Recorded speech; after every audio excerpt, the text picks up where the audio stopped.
3, 2, 1.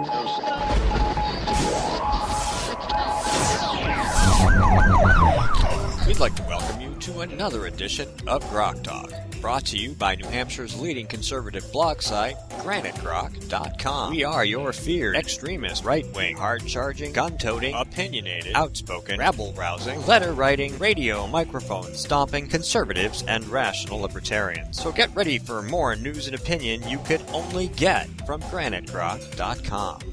GrokTALK. Thanks for tuning in to GrokTALK for December 6, 2014. We join the program 4 minutes in, already in progress. Bill O'Brien for Speaker, not that Gene Chandler isn't a good man, but the Democrats ran against Bill O'Brien. They told us who they were afraid of. The people knew what the Democrats were running against, and they voted Republican anyway in droves because that's what they wanted too. But the party powers thought otherwise.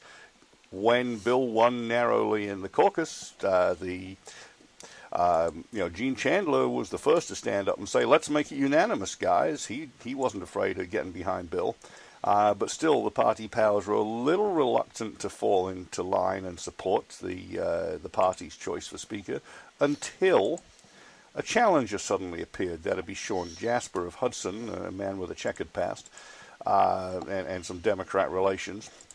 And lo and behold, all of a sudden Jennifer Horn and Papa Sununu get behind Bill O'Brien because they know the alternative's worse.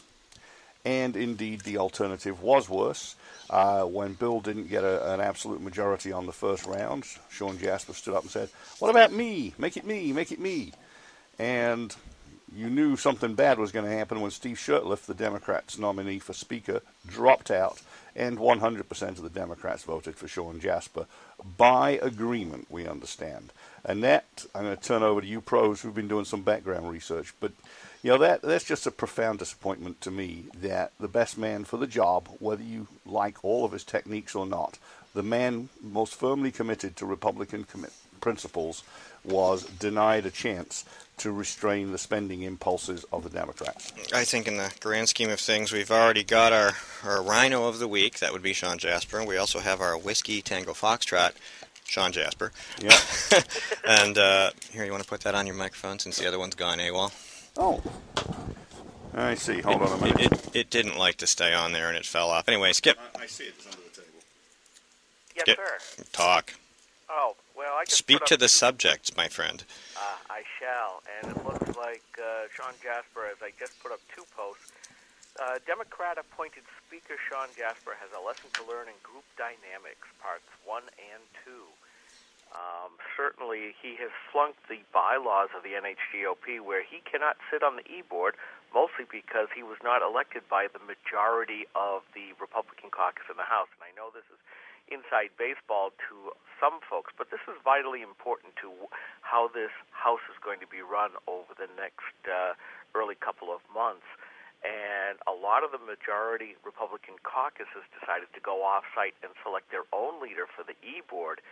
And in both the Concord Monitor and the Union Leader today, I caught basically Jasper and Jack Flanagan, his self-appointed majority leader, saying, "You will do, in effect, what we tell you to do." And, if they're going to try to unify the caucus, this is no way of doing it, saying that whatever this group plans on doing, frankly, we're just not interested. Well, that's a good way to unify the caucus. But I also made the observation that the Democrats were allowed to elect their leader, Deputy Dog Steve Shurtleff, and Jasper appointed him to be the minority leader, but didn't extend the same courtesy to his own, quote-unquote, Republican majority caucus by unilaterally deciding, hey, this Jack Flanagan guy is going to be the Republican majority leader, not even giving his own caucus the chance to vote for their own. So how's that going to work for him? So one has to wonder how Jack Flanagan got himself in that position, whether he's just an old buddy of Sean Jasper's, goes back a long way, or whether this was another one of the deals that was done. I gotta bust in for a technical thing. Skip, can you turn your headset off for a second and listen to the feed and tell me if you're getting a hum? Because Jorge just emailed me and said he can't hear a thing, and we've had this problem in the past, and I just want you to check for me if you could. Okay. And while I will do that, I'm not even listening to the live stream. Well, I know okay. of the feedback problems. Right. Yeah. So hold on. Yeah, folks. go do that. I'm going to turn you down for a little bit. Yeah, the other thing is, Mike, take a look at the Producer Pro, and when people are speaking there, on the right-hand side, do you see the volume going up and down? It's going up and down, and it's just peaking a yellow occasionally. It's not hitting a red. Okay. All right. I'll put this headset down and put on my other one. All right. I'll be back. Okay. Sure. So to carry on where Skip was, one wonders what kind of deal Flanagan did, or whether he was in fact just an old buddy of Sean Jasper's. But yeah, again, it's noteworthy, and Skip probably said this while I was adjusting my headset, and that 3/4 of the Republican caucus voted for Bill in that final vote, and 1/4 either did not vote for Bill or voted for Sean Jasper, which is not exactly the same thing. They could have abstained, but essentially it was 100% of the Democrats, a handful of the Republicans voted for Sean Jasper. The huge concern here, and I've talked to a rep last night at your house and some other folks, and given that they have all the Democrats and maybe 1/4 of the Republicans, I doubt it. Let's call it 15 to 20% of the Republicans, because the question is if they can arrange it in such a way that they have the votes, which they certainly could. They are looking at probably trying to pass gambling, trying to pass some kind of sales or income tax, basically trying to pass things that Democrats want with a Republican majority. Now, I asked the question, an income tax or a sales tax, will that fly through the Republican Senate? As squishy as they are, I still don't think that they would go for that. Are you back? I am back. Mike, there is probably another Y connector the one that you put into the left side of the PC. Oh, hang on. Yep, there is. All right. Switch that out and put that. Mike, that bag right there in the front pouch, that bag right there, there's a front pouch. You can switch that out. I got it. All right, so we're going to work on that. Hang on a second. Right, one Jorge moment. just keeps emailing me, horrible hum. So we're sorry to our live stream people. Fixing it now. All right. Yep, Minor technical difficulties. There's one that works one way, and there's another one that works the other way. Sorry about that, folks. Yeah, see, you mixed them up. Yeah, I can mark them. We have switched the piece of hardware. Right, and now I have to select line in again. Correct. And the other panel, the HD sound panel, I can just close, right? Yes. Okay. This one is at a slightly lower level. It's probably because there's no hum. And I'm... that's true. All right, I'm going to switch back to my other headset here and take a... All right, you go do that little technical thing that you do, and we'll wait and see what happens. So, yeah, it's been an interesting... we had a sweeping victory legislatively. You're good, guys. Okay, thanks. Great. We didn't... so you're going to miss a couple minutes of the podcast because I didn't press record, and you're going to miss the first 10 minutes of the live stream from fuzzy humming. But that's okay. Do you have the recording camera on? Of course not. So, triple backups here, and all of them failed. Yeah, no, we got nothing. So anyway, welcome to GrokTALK. We're back. How are you? I got to turn skip down because I get a lot of echo when I have the phone feed in. I've got a little bit of fuzziness on the feedback for me, which suggests that's probably just fighting with line one because the phone board tends to... You are fighting with line. That's why you hear that. See, when I do this and he talks, you get a lot of noise when I do this. But if I turn these both off and skip... Skip. Yep. No echo at this end, but Mike, what you want to do is make sure that the sound is off. The little speaker on the left bottom system tray. Just turn that off on the laptop. Okay. It says speakers, headphones muted. I'd seen that earlier. Okay, that's good. That's what you want. So anyway, thanks for tuning in to GrokTAK.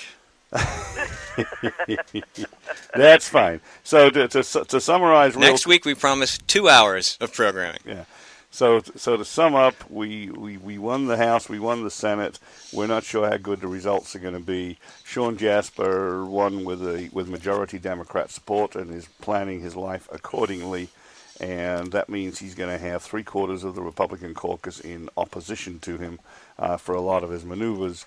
But he may be able to put together enough Democrats and rhinos to put through a Democrat agenda, and that would be a very bad place to be. Well, as a lot of people have said, he made that deal in exchange for something. And we don't know what that something is just yet, but we have some thoughts. And, of course, they include gambling, a sales or income tax, some kind of gun bill, anti-gun bill, something that they want that they couldn't get with 268 Republicans or whatever it is in the House and 14 or 15 in the Senate, whatever that turns out to be. Yeah, 239 Republicans in the House this time. Yeah. Guys, yeah. Have you mentioned the absolute scoop that Kimberly Morin got? Because I think she lays it out pretty well. Not yet. Okay. Well, let's do it. Why don't you... Talk, my friend, because I'm going to call Jorge in a minute. Okay.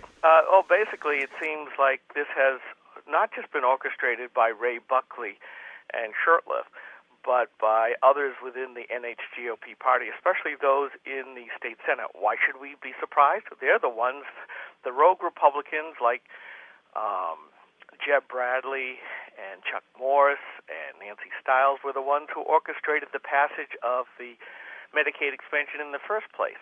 And Kimberly Morin reports that New Hampshire State Senator Republican, I emphasize Republican,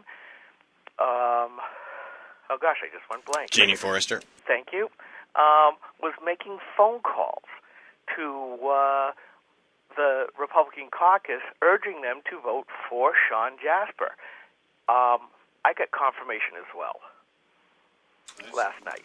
That's great. So now we've before we get too far with that, because the vice chair up there, Vicky something, I forget her name. I'm sorry, Vicky. I apologize. I'm not even sure I can pronounce her last name.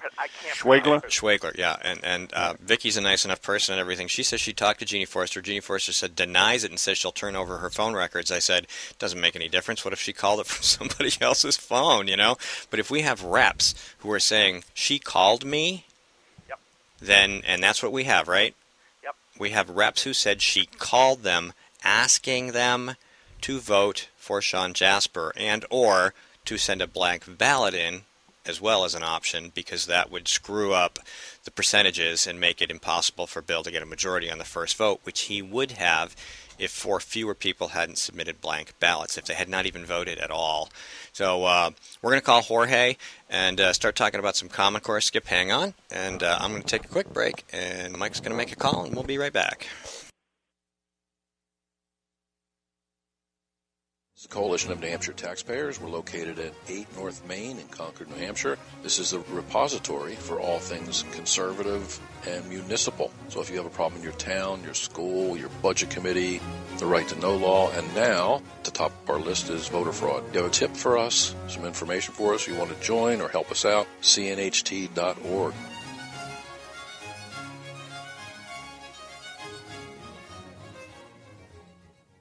Hi, this is Rich Gerard, host of Gerard at Large in the Morning, the Manchester area's only locally owned, locally operated, focused, and interested, riveting radio show, heard live every Monday through Friday from 6 to 9 on 90.7 FM WLMW, New Hampshire Family Radio, and available 24/7 live or archived at GerardAtLarge.com. Be sure to tune in.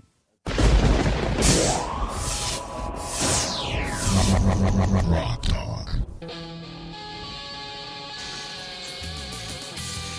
Okay, we are back. We'd like to thank you for putting up with the training wheels that we've had on the program this morning for the first 17 and a half minutes as we try to remember how to do this after only skipping 1 week. It's only slightly embarrassing, but it'll get better as we go, I promise. You can actually hear the live stream now, and you can see our made-for-radio faces, and, hey, that's the way things work around here. It's free. You can't complain about the price. Welcome back to GrokTALK. Once again, remind you that we're here courtesy of the Coalition of New Hampshire Taxpayers and GraniteGrok.com, and you can listen to this or past programs on Spreaker, iHeart, iTunes, Stitcher, YouTube, Blip TV, and Ustream. So we'll get back to some of that other local stuff later. We'll remind you that James O'Keefe will be with us at 10 o'clock. But until then, we have, I don't know if I can say anything but good things about this gentleman. Jorge Mesa-Tejada is a friend of the program. We've had him on, not necessarily here, but in other locations from time to time. And I would say he's as good of a resident expert on the subject as we're going to get. But we'd like to talk about education and Common Core in New Hampshire. Jorge, welcome to the program. Good morning, guys. How are you? Good. So glad to have you on here. Sorry you couldn't drive up. The weather's so lousy. Well, I see that Skip had to stay home, too. He did, yeah. He got iced in on his mountain. So you're not on a mountain, but it's still Hampstead's a little way, and the back roads are horrible. Yeah, the problem was getting past Manchester. From here to Manchester is usually rain. After Manchester, Massachusetts Lake becomes ice. Yeah. I came up 101 to 293, 93, and I had rain. But it's getting colder. So anyway, enough about the weather, huh? So let's talk about education. What do you think? Okay. What I had been talking to Skip about, he was interested to have me on, is what is happening here at SAU 55, which services the Hampstead School District and the Timberlane School District. Mm-hmm. And what is happening is that we hired a new superintendent about 18, 20 months ago. He was a former principal of Quincy High School, and when he came here, he was very quiet for the first year. But this March, every single budget and warrant article in both districts got killed. Mm-hmm. And since then, we began to see his true colors, and it has become a dictatorship. He didn't like the idea that people just didn't want to pitch over a bunch of money and stuff to him? No. In fact, when he was asked by a school board member, okay, you're now operating under the full budget. That means there will be no raises for any of your assistant principals, et cetera. He says, sorry, that now becomes my bottom line budget, and as long as I do not go over that line, I can do anything I want. And in fact, he went out and gave raises to all the principals and everything else as if nothing had happened, on the argument that he had absolute control of the budget. Now, what really gets me is that not one person in any of the two school boards said, hold it a minute, that's not what you do.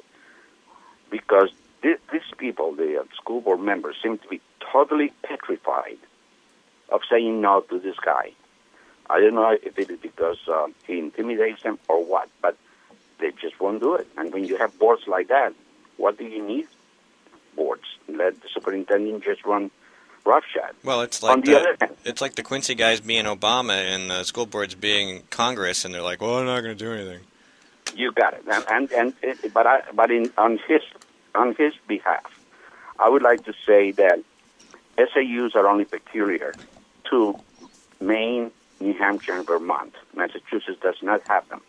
And a superintendent in Massachusetts is really the top guy, and he really runs the school boards. So he may be going on his experience there, but it is killing us down here. Don't you have anything in your town charters or that controls his ability to do that limits him in some way? The law mandates that the school board direct the superintendent, and the superintendent executes. The way that the pecking order is in the state of New Hampshire for education, the State Board of Education sends the directives to the school boards, and the school boards then provide the direction to the superintendents.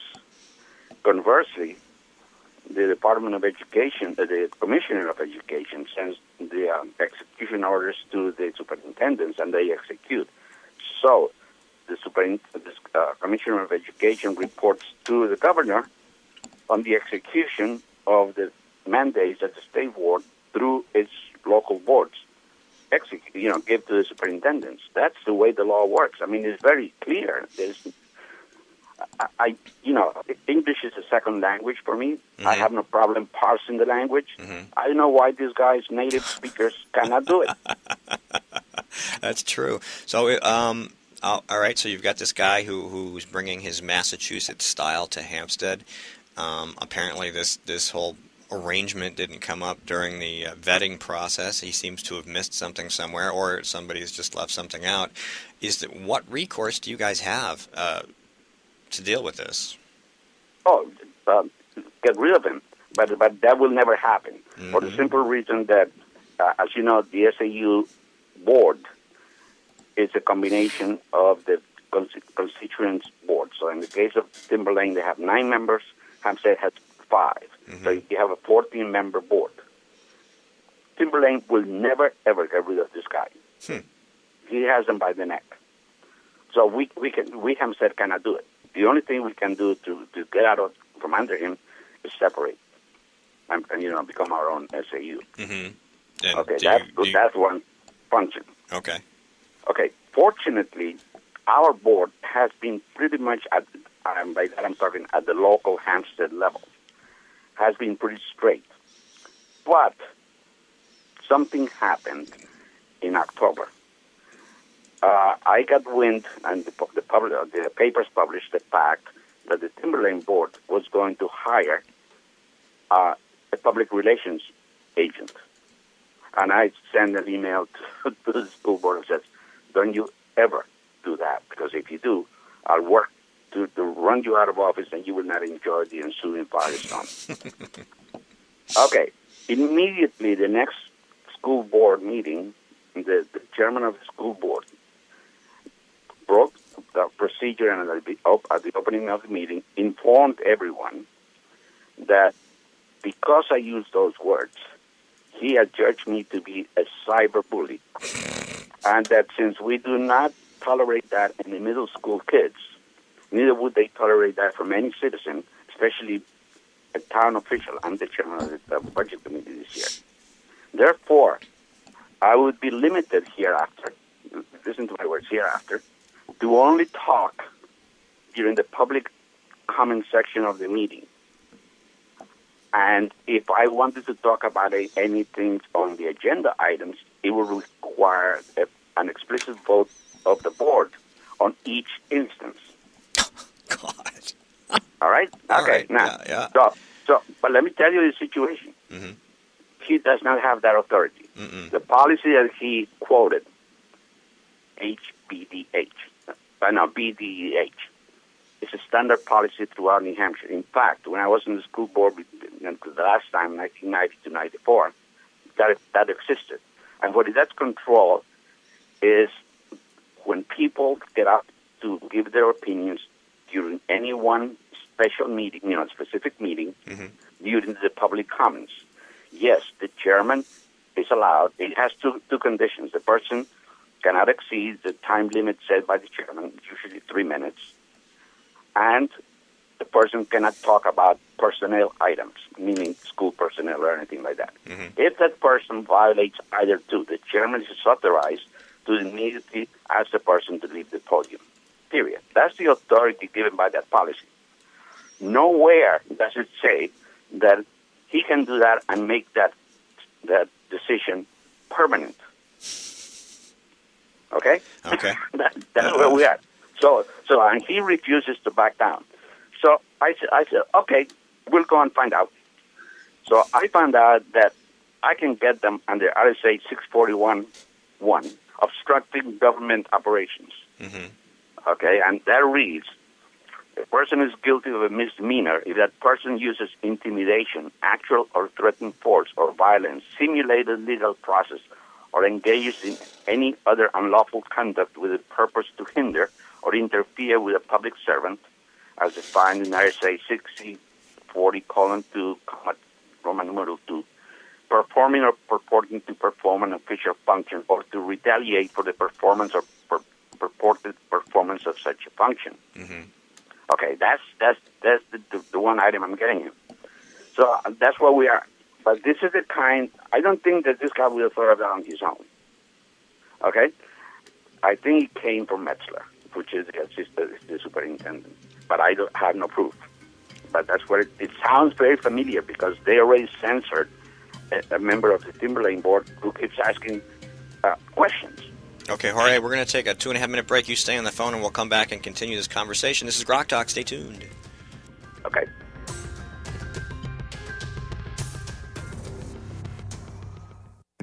When asked whether she still supports Obamacare, Senator Jeanne Shaheen said, "Yes, I do continue to support the law. We're beginning to see some positive results."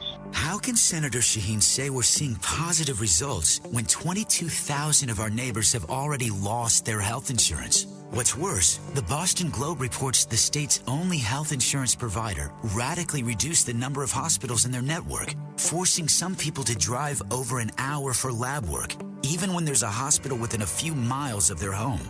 When pressed about lack of access, Shaheen said, "There are some hospitals that are not covered, unfortunately, and I certainly hope that's going to change." Jeanne Shaheen promised us we could keep our doctors and our healthcare coverage. Now she hopes we can get to a local hospital? Call Senator Shaheen at 603-647-7500. Tell her we need more than hope. We need leadership. Paid for by Citizens for a Strong New Hampshire. Hi, this is Rich Gerard, host of Gerard at Large in the Morning, the Manchester area's only locally owned, locally operated, focused, and interested riveting radio show, heard live every Monday through Friday from 6 to 9 on 90.7 FM WLMW, New Hampshire Family Radio, and available 24/7 live or archived at GerardAtLarge.com. Be sure to tune in. This is a coalition of New Hampshire taxpayers. We're located at 8 North Main in Concord, New Hampshire. This is a repository for all things conservative and municipal. So if you have a problem in your town, your school, your budget committee, the right to know law, and now at the top of our list is voter fraud. You have a tip for us, some information for us, you want to join or help us out, cnht.org.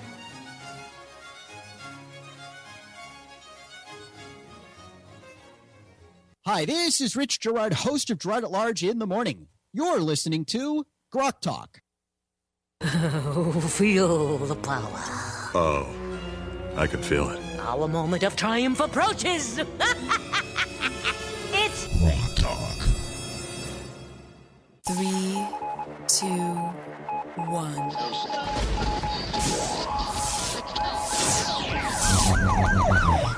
We'd like to welcome you to another edition of GrokTALK, brought to you by New Hampshire's leading conservative blog site, GraniteGrok.com. We are your feared extremist, right-wing, hard-charging, gun-toting, opinionated, outspoken, rabble-rousing, letter-writing, radio microphone stomping conservatives and rational libertarians. So get ready for more news and opinion you could only get from GraniteGrok.com.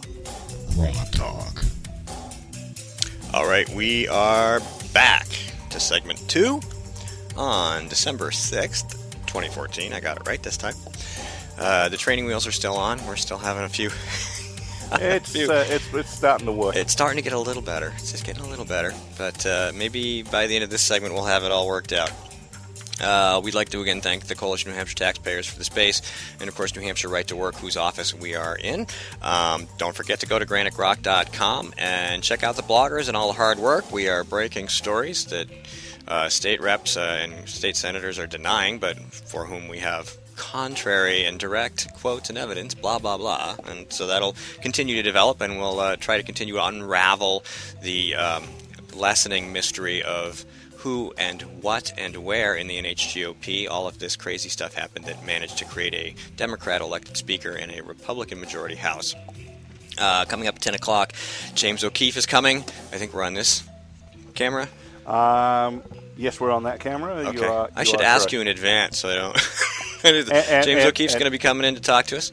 And later, after you've watched this fine show, go check out the video of James's presentation at the Seacoast Republicans Women yesterday, where he did a fine job of telling the latest exploits, some of the politicians whose careers were destroyed, and his own legal battles. And it was a good presentation, and we got his speech, a sort of side shot of the video presentation, and the Q&A at the end is good stuff. And and so you should check that out. It's a couple posts down from where the live stream is right now. That'll change as Skip continues to crank out content, if that's what he's doing while he's sitting there listening to us.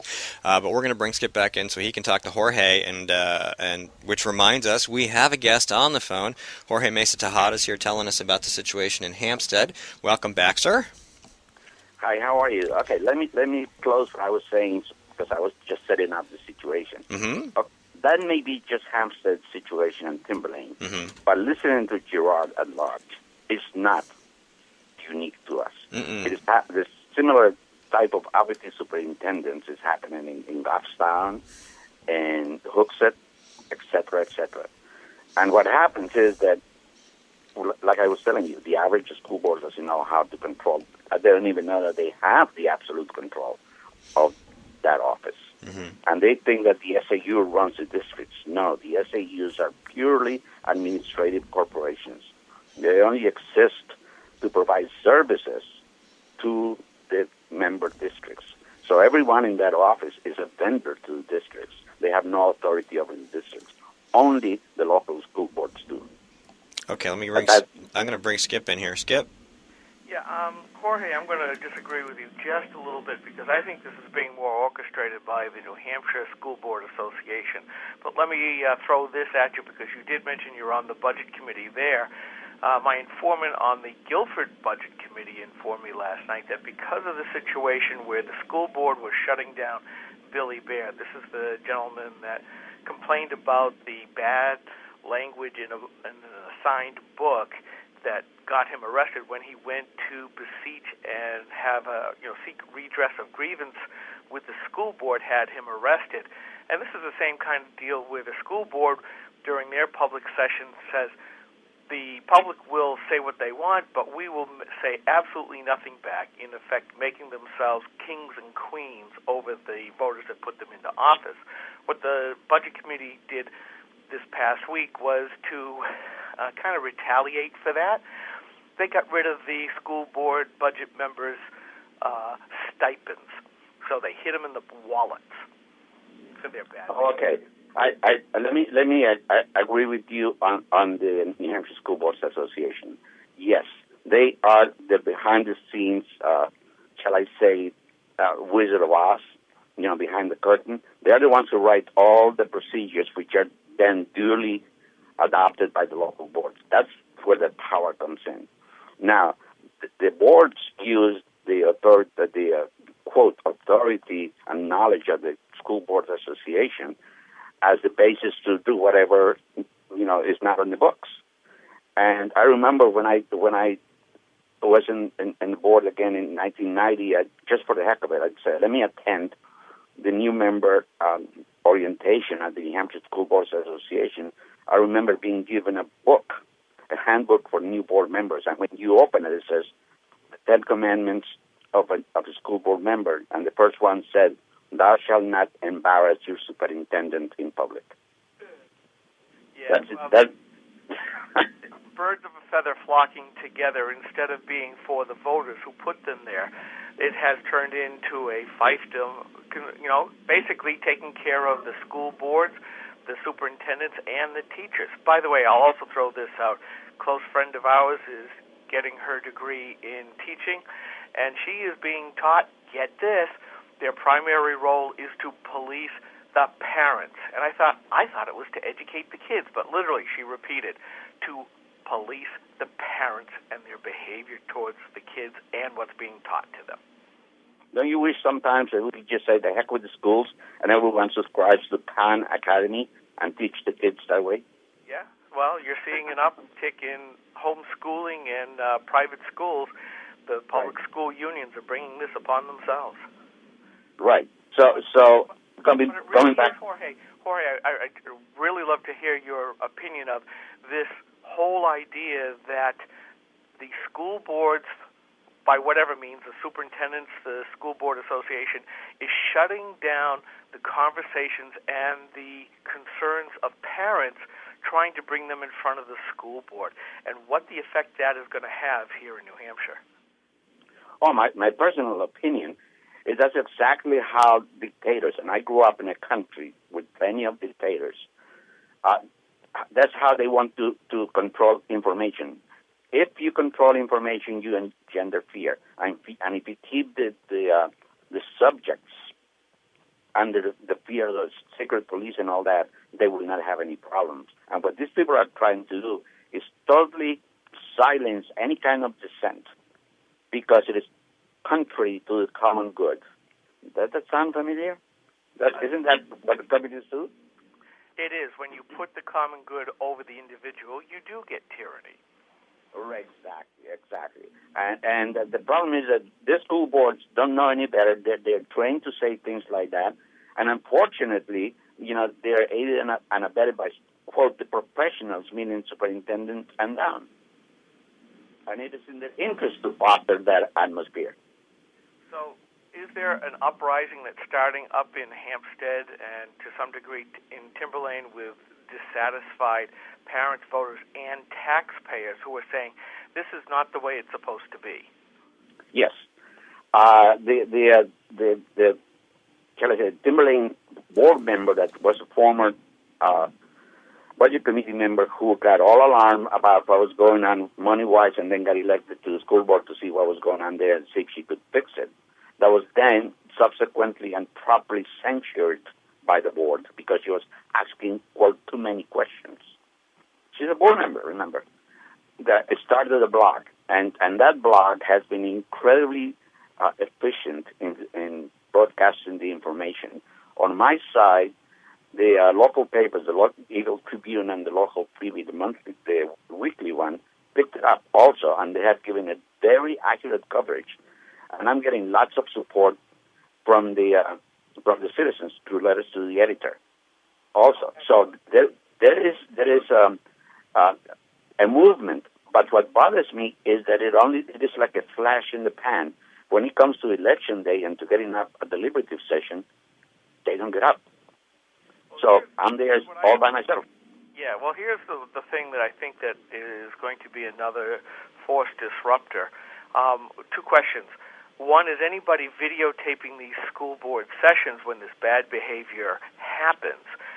Because, as you know, Doug and I did that when you were mentoring us as we were getting started, and it just absolutely made the biggest difference in the world. And two, taking advantage of some of the voting tools that are now starting to come online, while they're really meant for quote-unquote larger elections with all of the voter information in that and all of that, but it also can be used for municipal elections as well to overcome, say, the teachers' union built-in advantage of organizing, that people like yourself and this other board member can go to some of these groups, get access to those tools, and start building their own, okay, we'll fight fire with fire stuff. Okay, on the first one, excuse me, yes, every meeting is videotaped, and I can send you the links to each session, and it is posted within an hour of the end of the meeting. So it is available to anyone on the web. So we have it documented. Number two, the tools you're talking about, I've heard about, but I don't know exactly which they are and how to access them. So if you could send me some information, I would love to get a hold of that. Okay. It's something that we're looking to do here in Guilford against our own school board because of the nonsense that they've been doing, where they put themselves up, basically, like I said before, kings and queens. In a democratic republic, we cannot allow these types of folks to behave that way. And in my case, these folks have been on that board for years, and in fact, Sue Allen is a former and past president of the New Hampshire School Board Association, so it's really clear and present here in Guilford of how they want to run things. Yeah, I know her, and I know exactly how she operates. Now, the thing, Skip, is that we have to make sure that people realize that they have the power of the law behind them, and to use it. And that is the hardest thing to do because they actually have these people intimidated. The people don't have any members, any kids in the schools, don't have any problem speaking up, even though they try not to raise too many hackles. But the parents, they're petrified because there's actually retribution in the school. There is, and I wanted to interject here because a lot of people in that situation who don't have the experience or aren't even a public official like yourself, Jorge, need to understand that you can send those kinds of details to people like us. If you have a situation in your board or with a superintendent or with even a teacher or even a budget committee, and you've got a clear case of something that's not right, you should reach out to GrokTALK.com. You should reach out to Rich Gerard. You should reach out to Jeff Chittister. You could even reach out to NH1 probably, because they'd be much more receptive than, say, some of the other media in the state. And then, let them know what's going on, and we can start making this much more public. And if you push it enough, you can get the regular media to pick it up. And don't forget the commercial from CNHT, where they will help you with all things municipal as well. Absolutely. And Ed's quite the lawyer. Oh, yeah, he is. All right. And by the way, yes, I've had about, at least an hour with Rich already on the radio. Mm-hmm. And the Timberlane issue must have at least 5 hours of airtime. Mm-hmm. So it is very public. And he's the one who began to do the linkage with Hooksett and Goffstown, because similar excesses of superintendent's power have been documented there. Oh, sure. Manchester has had some issues with the board and the superintendent. I think a couple other towns. You're absolutely right. There's this growing sense of entitlement among superintendents and boards with regard to education and spending, and we're going to have to address that sooner or later, because I would say sooner, obviously, because this is becoming an epidemic before it spreads too far. We're going to take a really short break. Stay in line, Jorge and Skip, and we will be back in about a minute. Important is finding the right doctor.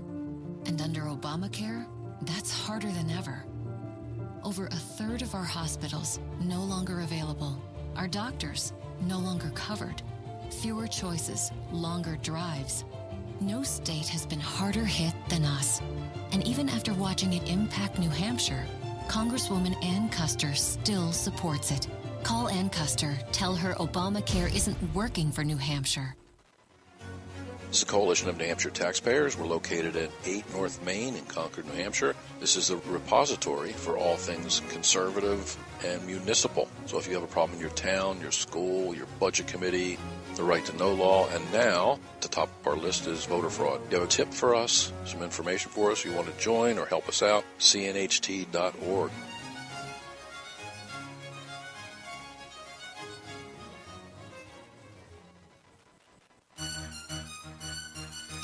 All right, we are talking school boards and superintendents and education in New Hampshire and the viral spread of this entitlement-type mentality that some of these bureaucrats have.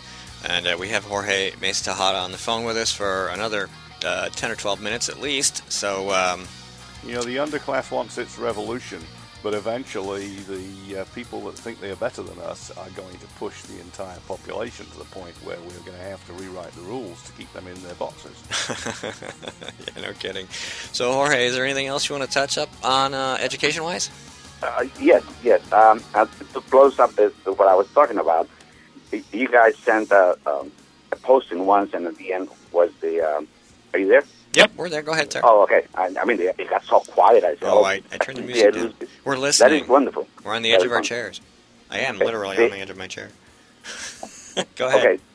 There was in one of your postings, you ended with a post that said, "Political correctness is fascism disguised as manners," and that's exactly what we have here. Mm-hmm. That's exactly what we have here.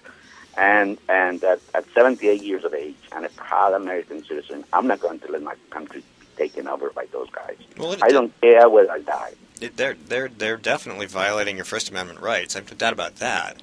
Exactly. And it is fascism. They hate it when you say that. And of course, thou shalt never call the other a Nazi, even though they're quite happy to call Republicans that. The whole point is that fascism is where they pretend to let you have property, they pretend to let you have businesses, but they want to control everything. Can we call them National Socialists? Yeah, we should. Isn't that how Hitler began in Munich? Mm-hmm. Yeah, exactly. And how Mussolini with his fascisti began too, and that is why those of us that are aware of history say such things, and the others recoil in shock and horror, say those are names you can't use. You just proved my point. Yeah, and one final anecdote: this superintendent is so arrogant. He will not do the dirty work himself. He gets his lackeys in the Timberlane board to do it, and as you know, a chairman of any committee in the state is elected just to conduct meetings. He or she cannot act on his own to do anything on behalf of the group unless there is an explicit motion of that board that authorizes him or her to do it. Well, this guy has told the chairman of the board and the chairman and the vice chair that no, they can act in between meetings and do whatever, and these people are actually giving orders. And one of them, I just happened, sent an email to the Sandown selectmen, telling them that they didn't like the person they sent as their representative to the budget committee. Please send someone else. You need to get Ed Nail down there.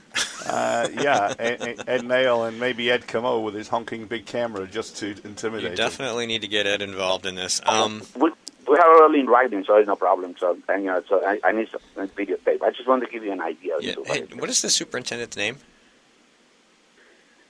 Dr. Earl Metzler, Metzler. What was the first name? Earl. Yeah. The Earl of Metzler. Okay. Yeah, well, using Susan's convention for the Earl of Sweeney, we now have Hampstead's Earl of Metzler. So that's what we're going to call him. And his last name shows his origins, and dare we say tendencies. And if you want to see what he looks like, go to the rather large and his pictures in almost every Are there giant poster-sized pictures of him around town? No. Statues. He actually looks like Mussolini. Now that's just too good. We're going to have to, Jorge. We thank you so much for wanting to be on the show, because we're going to amp this up a little bit and get the Earl of Metzler some much needed attention everywhere else in the state where he gets. We're going to reach out to people and coordinate a little. Yeah, and we're going to have to raise people's awareness of these problems in their towns, in their school committees. In some places people may suspect they have these problems, but they may think they're alone. It's going to make a huge difference if we can, if we can get more and more people realizing that if they just got together, they could stop these abuses. Well, what we can do, guys, is like we used to do with the old radio show. We had a segment every so often on school governance. We can do the same thing to make you guys develop. Oh, absolutely. About 15 minutes, half an hour in your podcast. We can go back to that. I'll be glad to help you. Oh, we'd be happy to have a segment. We always talk about rearranging the format a little bit to try to fit segments in. We want to do a Rhino of the Week segment on the program to really put a little bit more focus on something that we used to do a long time that Rick did a lot, but now he's back to doing. And so, yeah, absolutely. I fully support that idea, and we'll have to talk about it. Okay. Well, thank you, guys. I love being with you again. And I wish you luck and drive carefully. All right, thanks. You too. Have a good weekend. Thank you, Jorge. Take care. Take care, man. All right, now I can turn Skip back up. We still have Skip. Let me change the because I have to. It was getting. I gave you 15 minutes, right? Yeah. Oh, yeah. I'm going to ask for one thing. Let's devolve back to GrokTAK for a second. GrokTAK. Yes, Mike. If you can take that bad Y connector, just throw it away, and once the plow truck comes by and I can get out, I'm going to go buy a couple of replacements later on today. Yeah, I wasn't sure if it was bad or I wasn't using it right. So there was two for a reason. Yeah, I tied a knot in it and threw it in your bag, which is what we do with bad cables. Yeah, well, throw it, take it out of the bag and throw it in the trash. Trash barrels over there. Ladies and gentlemen, you can watch us improve our GrokTAK by tossing away bad equipment. Yes. Make sure you dispose of it properly based on local ordinances. And tell you what, guys, since you've got James O'Keefe coming up, I'm going to drop off. I'm going to see if I can put up a big picture of the Earl of Metzler for you. Okay, please do, because I'm going to be a little busy for at least another hour. Yeah, not a problem. And Skip, how was the video of yesterday's event? Look good. Yeah, great. Look good. And I see that you posted the recording of it. I did, and at some point later I put up the picture of the crude traveling light for wimps setup that I used. By the way, did you just on that recording? Did you just take it right from Ustream, or did you download it, massage it, and repost? I downloaded it from Ustream as an MP4, cut the garbage off the beginning and end, cut the ceremonials off from the O'Keefe presentation and put it up as 2. If you look below the fold, there's the stuff that the ladies of the Seacoast will be interested in, but the O'Keefe fans won't necessarily. Yeah, I just want to make sure, because we only have a 30-day hold period with Ustream, so we need to take that stuff off and then regurgitate it back up to YouTube. And yes, because last week everybody had problems, I didn't do what I was hoping to have done. So, right, we were going to post. Yeah, well, that's okay. We do like to take our time when we make these kinds of changes. You know, we're conservatives, right? We want to do it right. Mm-hmm. Yeah. Well, we've had training wheels on the program all morning. I've been pushing the wrong buttons and clicking the wrong things and doing it at the wrong time. And, of course, we had some issues. I didn't record the first 4 minutes of the show. We had the issue with the connector.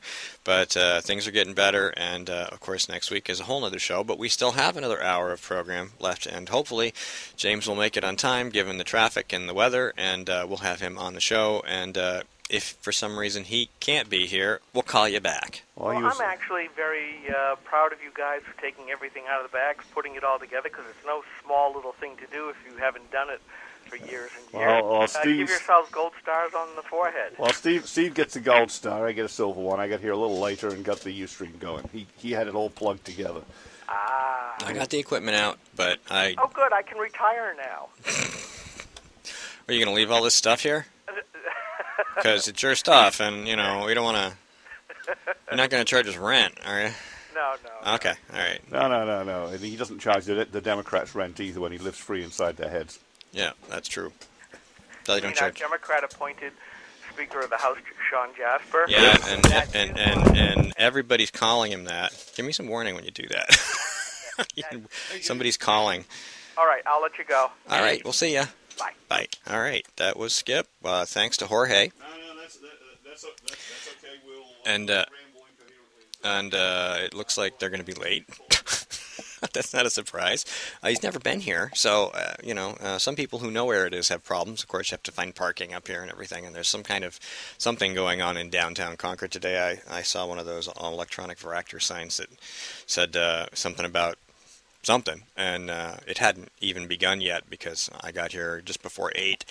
So that's the way that goes. Anyway, James O'Keefe is en route and is expected and should be here soon. And Mike's still talking to him behind the background. You can hear him back there.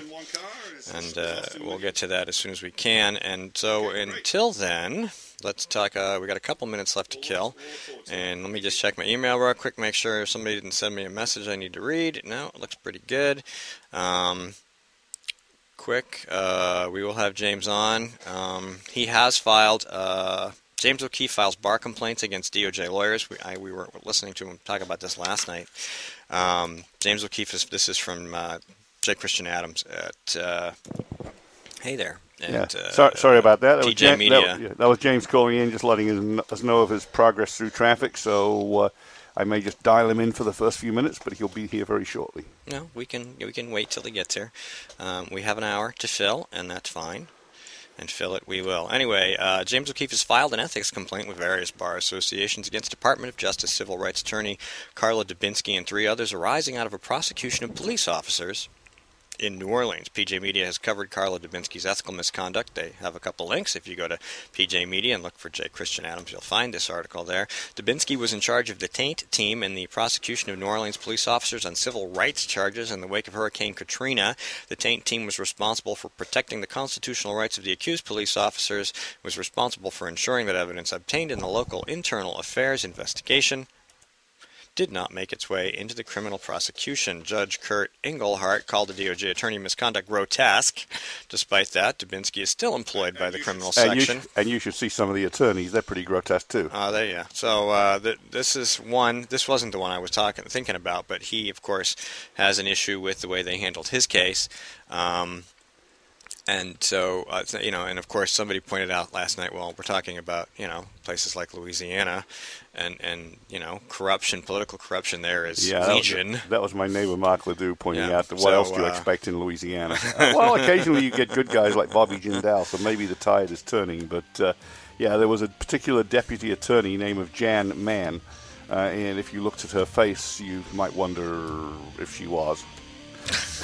Well, that really doesn't matter, but the fact of the matter is that there's corruption, and they, lots of it, and they blog about the people they're prosecuting under pseudonyms, saying, hang them, throw the book at them. Yep, so we'll talk about that when we have James here. He did mention it last night. We'll be right back. Senator Jeanne Shaheen said, if you like your current health plan, you can keep it. That's not true, Senator. 22,000 New Hampshire citizens have been kicked off their insurance plans. Hospitals in Rochester, Concord, and Portsmouth, they aren't allowed to provide care under the exchange. Senator, you were wrong in your comments. You should apologize for your misleading remarks. I'm calling Senator Shaheen at 750-3004 and telling her I want my doctor back. You should too. Paid for by saberpac.org, not authorized by any candidate or candidate committee. We are struggling.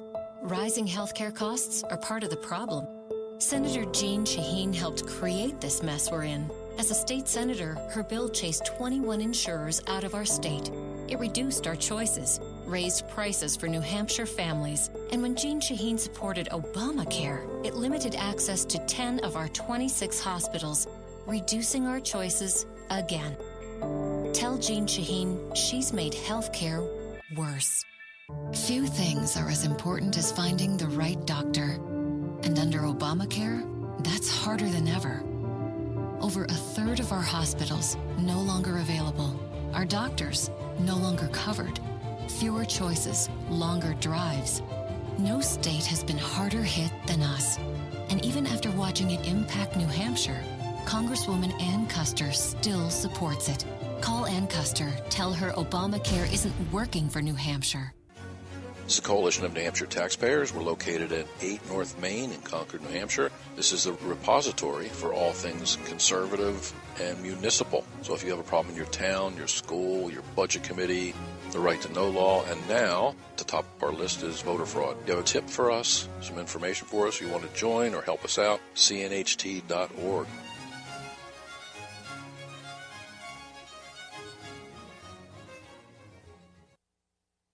Oh, feel the power. Oh, I could feel it. Our moment of triumph approaches. It's GrokTALK. 3, 2, 1.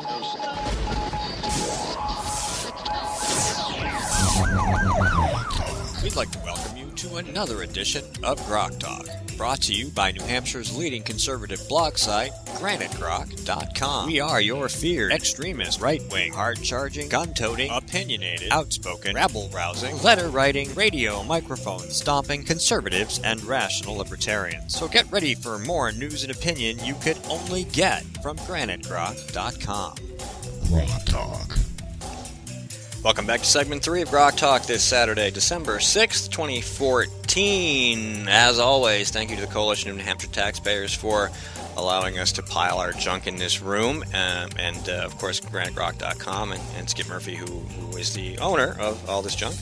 And we want you to keep in mind that you can donate to help support the program and the website. We work for free. All the money goes to paying for server fees and equipment and replacement parts and cables, and so all of that money goes to production and delivery of content for your free enjoyment. Feel free to reimburse us in whatever manner you feel is appropriate. We take pats on the back.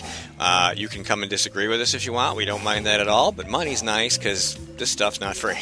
So exactly, and Skip carries a large chunk of this himself. The rest of us chip in when we can. That's very true. He does pay all the server fees and stuff. So, you can also use, if you're shopping this holiday season, go to GraniteGrok.com and go in through the Amazon portal on our webpage and buy your stuff from there. That helps us out a little bit, gives us some nickels and dimes, and nickels and dimes add up and help us buy replacement cables and things. And indeed so. And also, when you see a book listed for review, there's usually a link from it to Amazon, and that works as well. That credits us. So please do that. Help support the program. As always, again, we remind you to check out this or past programs on Spreaker, iHeart, iTunes, Stitcher, TuneIn, which was the one I kept forgetting to add. And, of course, this quite often ends up on YouTube, and we are on Ustream with ads. But YouTube, you won't see any ads. Right, so look at the aftermath on YouTube.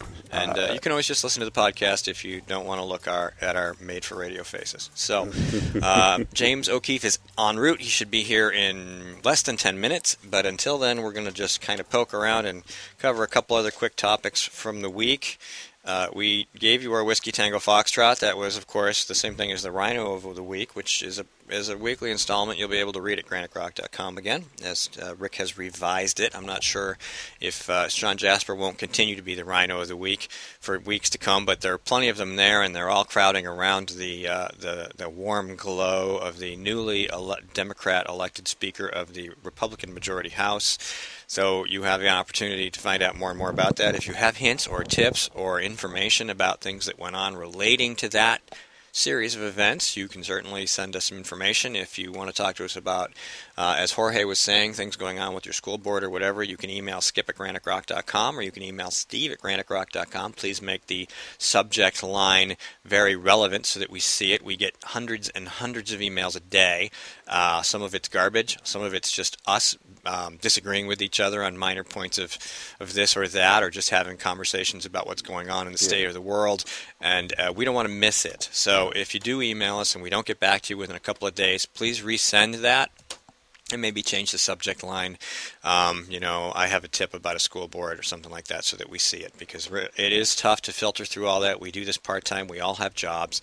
And so this is really a hobby for us, but we want to make your problem important. If you got the information and the connections and the details and you want some help, we can probably connect you to the right people if it's not us that can help you. So don't be afraid to do that. You can remain anonymous if you so desire, unless for some reason it becomes impossible to keep you that way. Just as a disclaimer. Because sometimes when you say things, you can say, my anonymous source. You certainly can do that, and we like to have more than one so that we have confirmation, that it's not just you. And the more the better. So if you've got 3 or 4 people, and like Skip just said about the whole Jeannie Forrester thing, he's gotten phone calls from reps who said she reached out to them about that vote.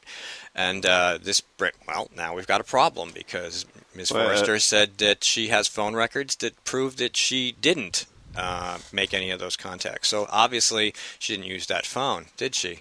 No, and lots of people have more than one phone and Skype lines and all the rest of it. So I wouldn't trust. There certainly could have been personal contact of some sort, or they could be calling on the person, not just calling the person. Somebody here? Yeah, is there? I don't know. I thought you were waving at the door. Well, I thought I heard a knock, but maybe it was just. Oh, okay. Well, you go take a look, see if you can find him. Let me close this, and I haven't been tweeting much because I'm too busy screwing around with not doing my audio right. You may have noticed or may have heard that Rolling Stone had a story about a young woman who claimed to have been gang raped at the University of Virginia.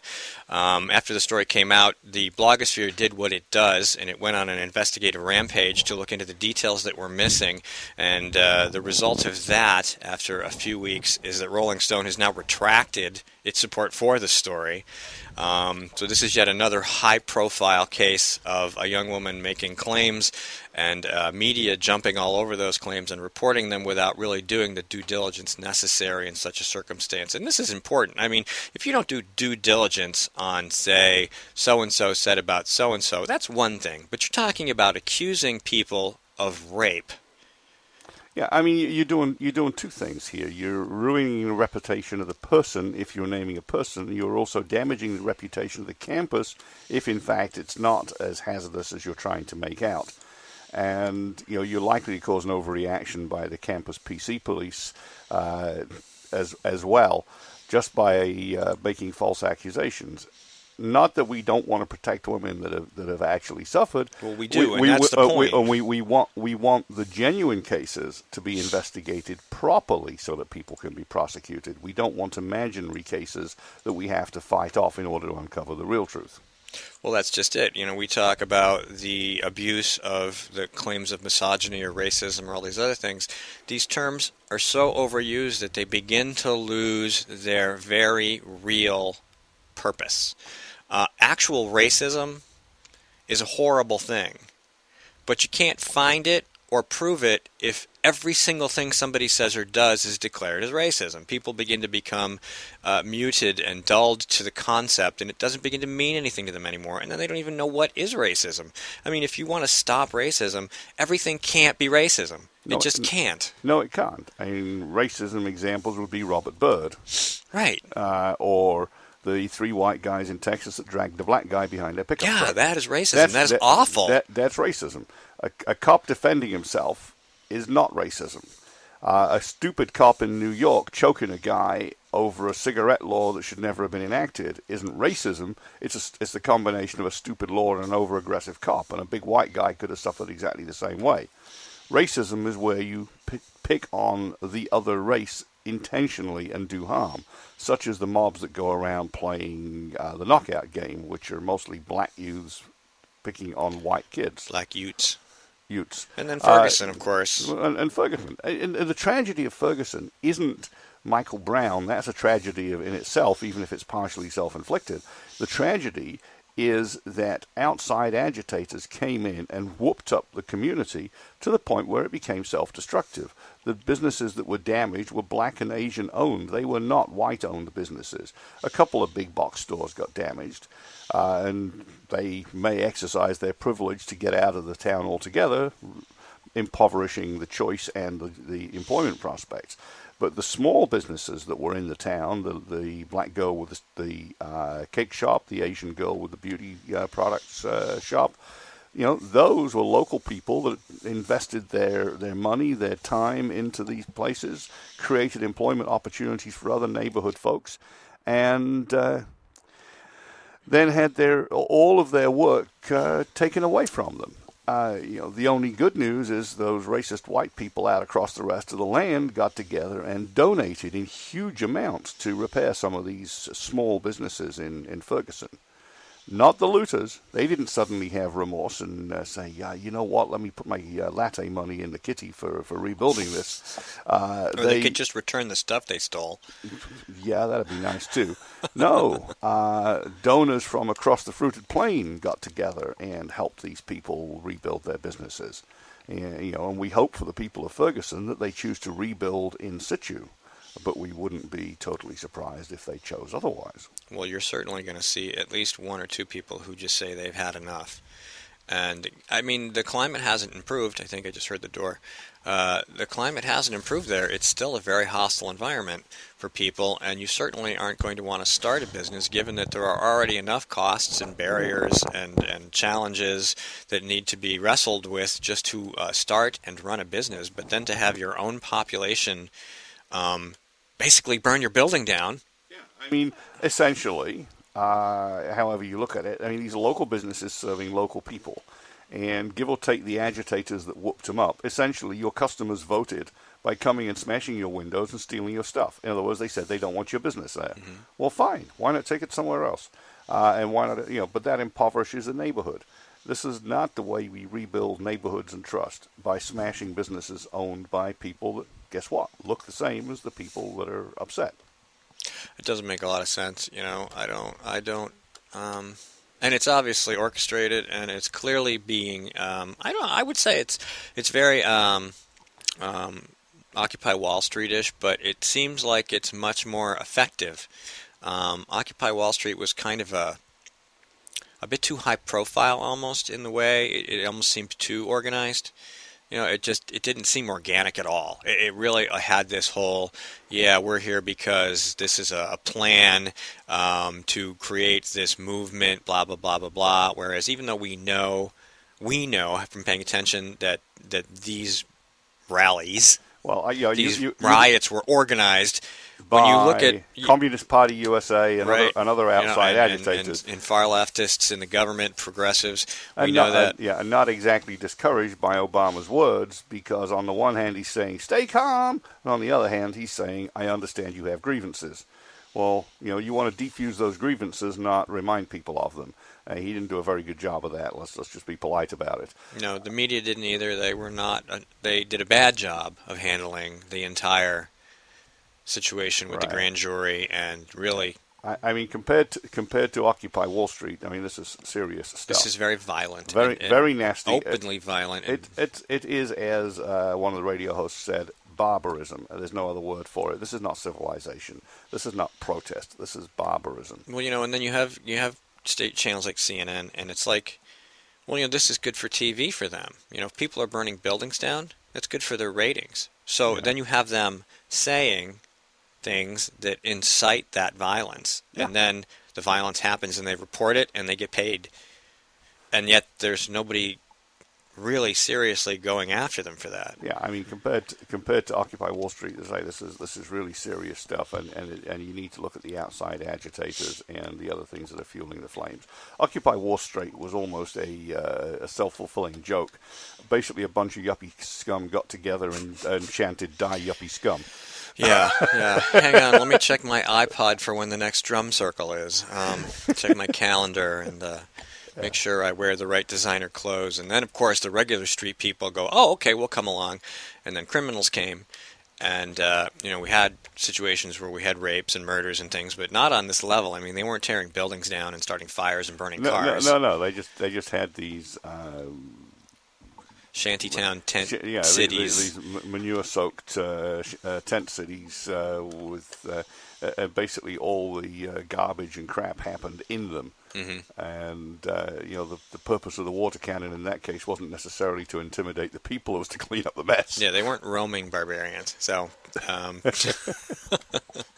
we don't have any of those around here. But no. Even Occupy Wall Street wasn't really a big deal here. I know the libertarians tried to take it over, but I always sort of counseled against that because it had a really bad image, and you didn't really want to associate your movement with that movement. And basically there are fringes, and of course the liberals will call all of us the Tea Party fringe, but the fringes really are things like the keen kiddies that do harm, cause trouble in the process of trying to proclaim their libertarianism.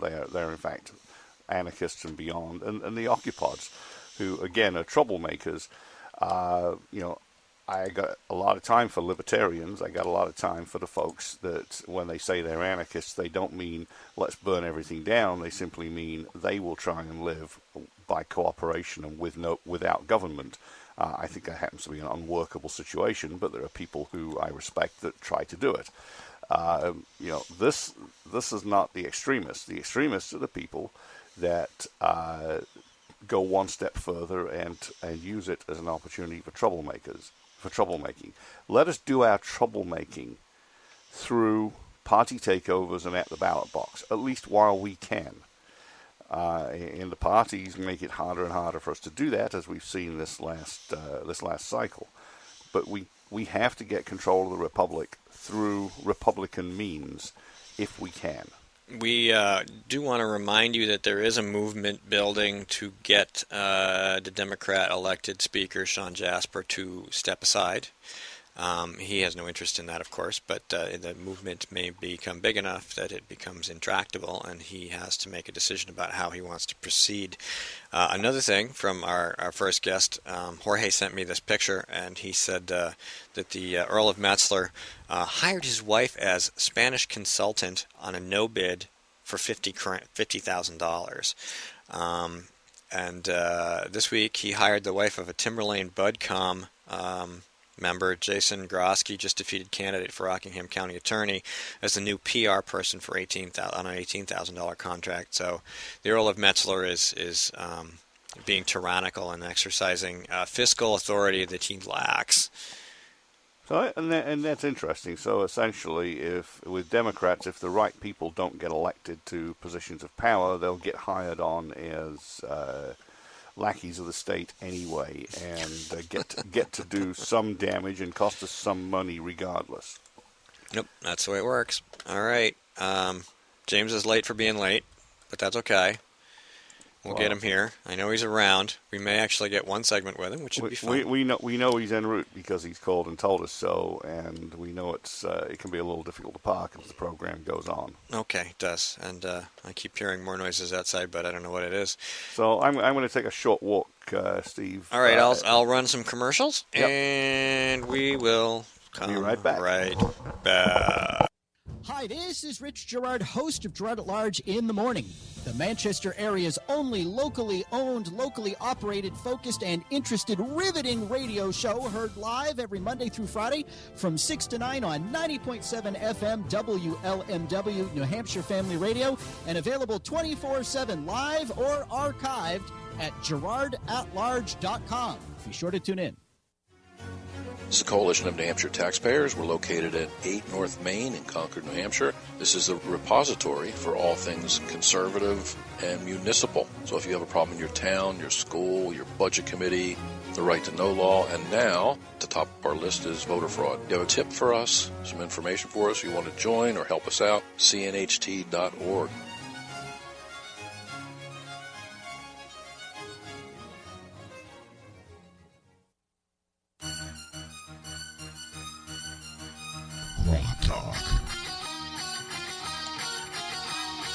All right, I am back, all by myself in the studio. Mike has gone off to find out what happened to James, and Austin, I believe, is with him, and we'll have them in here. They are in Concord. We're just not quite sure where. So welcome back to Grok Talk, brought to you by GraniteGrok.com and the Coalition of New Hampshire Taxpayers. Go to cnht.org, check out what they do, and make a donation to help support their activities at the municipal level and state government. Primarily municipal, and of course, if you have a situation like Jorge has in Hampstead, if you were listening, you definitely want to reach out to somebody like Ed Nail, because they've been at this for a long time, and they know the statutes, and they know the rules, and they know how to bring attention to your particular municipal interfacing situation. So, parking difficulties, all right. Don't forget to check us out on YouTube, Ustream, Spreaker. You can listen to us on a speaker. Spreaker, iHeart, iTunes, Stitcher, and TuneIn. And we'll have our guest for the fourth segment, it looks like, at the very least. So. I'm sure we will. And as I say, it's all been very interesting times. We took Thanksgiving week off, so we didn't really talk much about the tyrannical doings from D.C. No, we really didn't. We can talk about that now because we have 10, 15 minutes to fill. Yeah, and again, done in the typical fashion of the late night document dump, the thief in the night, suddenly declaring amnesty for the 5 million people. Yeah, well, okay, so Obama declares amnesty. Goes to Chicago, gets confronted by an amnesty activist who basically says, you haven't done enough for us. And he said, the quote of the month, I think, is, I just changed the law for you. I just changed the law. And that is the quote that really encapsulates the tyranny of the White House, the rule of one, the rule of the one. And that is why we have to remove this guy peacefully as soon as possible. Mm-hmm, absolutely. And the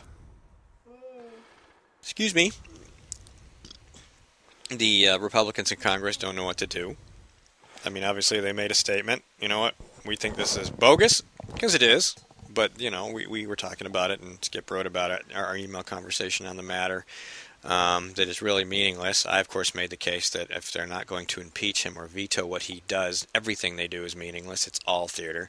And of course that's true, because if they're not actually going to do anything with teeth, all we're really doing is arranging chairs on the Titanic. The entire exercise is an exercise until 2016, and then it's another exercise. We've emphasized quite a bit that you need to take control at the state and local level, that if you get enough states, then you can actually make meaningful change with regard to the federal government. The states are the only bodies that are going to have any influence on the abuses in D.C.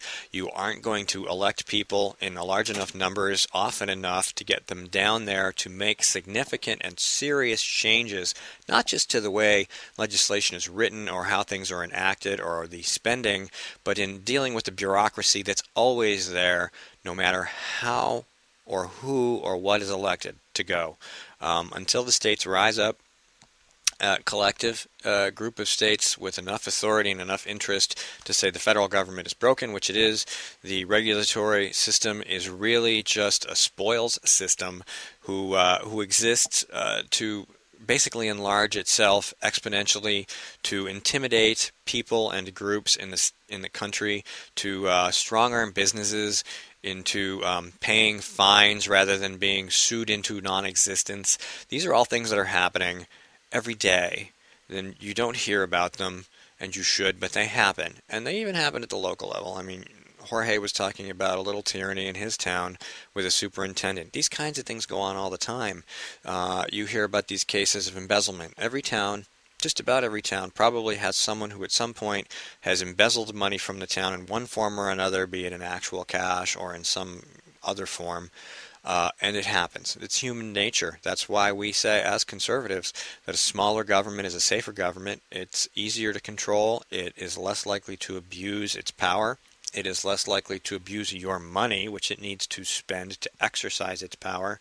It is essential that you learn this lesson, that you cannot just say, well, what's another couple bucks on my property tax bill? Well, what's another couple of cents on a cigarette tax? Well, what's another couple cents on a gas tax? The question is, why do they need that money in the first place? Government is incredibly inefficient. It wastes money like crazy. It spends money on consultants. It spends money to lobby itself. It's ridiculous. There are so many things that just need to change, and it has to happen at the state and local level. And even at the state and local level, you never know exactly what you're going to get. Like we have in New Hampshire, you had a so-called Republican who made a deal with the entire Democrat caucus to get himself elected Speaker so that they could advance a common progressive agenda. That's just wrong, and you are the only voice who can stand up and do something about it. You need to call your reps, you need to go to Concord, you need to make phone calls, you need to send emails, you need to write letters. You need to say what? James is having his own little GrokTAK problem. There are in fact 2 8 North Main Streets in the area. One of them is not in downtown Concord. GPS, isn't it? GPS, yes. Yeah, we've had this happen before. Okay. Yeah. All right, I'll dial them up. All right, yeah. Maps and instructions. Well, this isn't the first time we've had somebody come to 8 North Main Street and not arrive here. Is he in Bow or something? I mean, that's happened. We've had people end up in Bow, and so we're going to call him and have him come in that way. Are you on line 1 or line 2, sir? I'll do line 2 in just a moment. Okay, let me put you on addition, and we will attempt to bring him on. Of course, we might as well just wait till the next segment, don't you think? At this point, because we're going to get him on the program, and we're going to have to go to break. But that's okay. Once again, it's been an interesting day. Weather's a little crazy. It's the icy rain. It's not the snow. It snowed last night. As far south as Hollis, at least, because that's where I was when it started snowing. I drove home in that from Mike's house. It was pretty slippery. And of course, we had rain overnight. It's very icy up north. And it will be getting icier as we proceed through the day, so we'll be driving home on some very icy roads. And James will bring you in. we promise to be as slick as possible. And I believe, James? Yes? Hey, how you doing? Right. Good. Cut you in live. Okay, so that's quite an adventure, and I know GPS can do that once in a while. Yeah, it took us to the north part of town to a different bicycle shop in Concord. Yes. That's why I put the instructions on the counter there that said get off at exit 13. Yes. My apologies. No, that's okay. We have you on. We're going to go to break in about a minute, and then we'll have an entire half hour at the end of the program for you. But in the next 60 or 70 seconds or so, what's big that's happening that you're going to talk to us about? We're going to talk to you about New Orleans and Louisiana and corruption in Louisiana. I filed bar complaints against all the U.S. attorneys who prosecuted me. And I've also filed a bar complaint against Carla Dubinsky at Department of Justice, who currently is employed in the Civil Rights Division at DOJ, but was commenting anonymously about her defendants on the Internet. And so we filed a complaint to disbar her in Wisconsin and D.C. and raise awareness about prosecutorial misconduct and prosecutorial corruption in these cases. We're also going to talk about Richard Head of New Hampshire, the Attorney General here in New Hampshire, and some of the recent occurrences that have happened against Joe Barton, a friend and colleague of mine who was assaulted and harassed by one of the Attorney General's henchmen in this election cycle. And we'll talk about Project Veritas and some of the work that we're doing across the country with the elections and what's going to happen next with our investigations into Obamacare, the IRS, and other things. All right, stay on the line. We'll be back in about 2.5 minutes with James O'Keefe. I'm Steve McDonald here with Mike Rogers. We are GrokTALK. Stay tuned. We will be right back.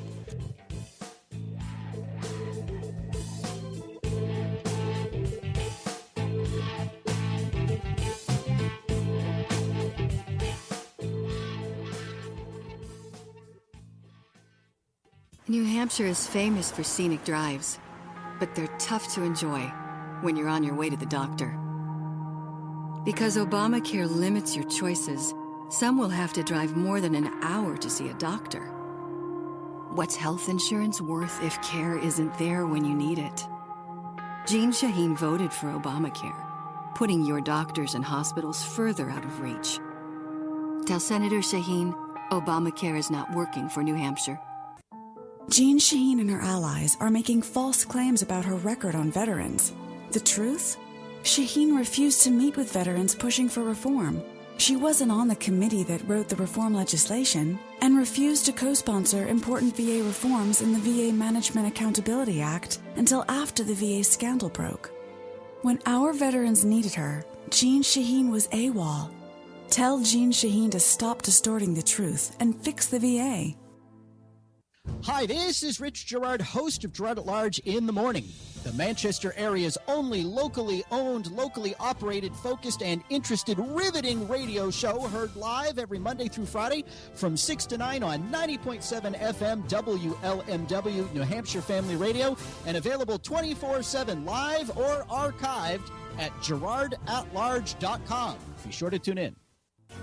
This is a coalition of New Hampshire taxpayers. We're located at 8 North Main in Concord, New Hampshire. This is a repository for all things conservative and municipal. So if you have a problem in your town, your school, your budget committee, the right to know law, and now at the top of our list is voter fraud. You have a tip for us, some information for us, you want to join or help us out, cnht.org.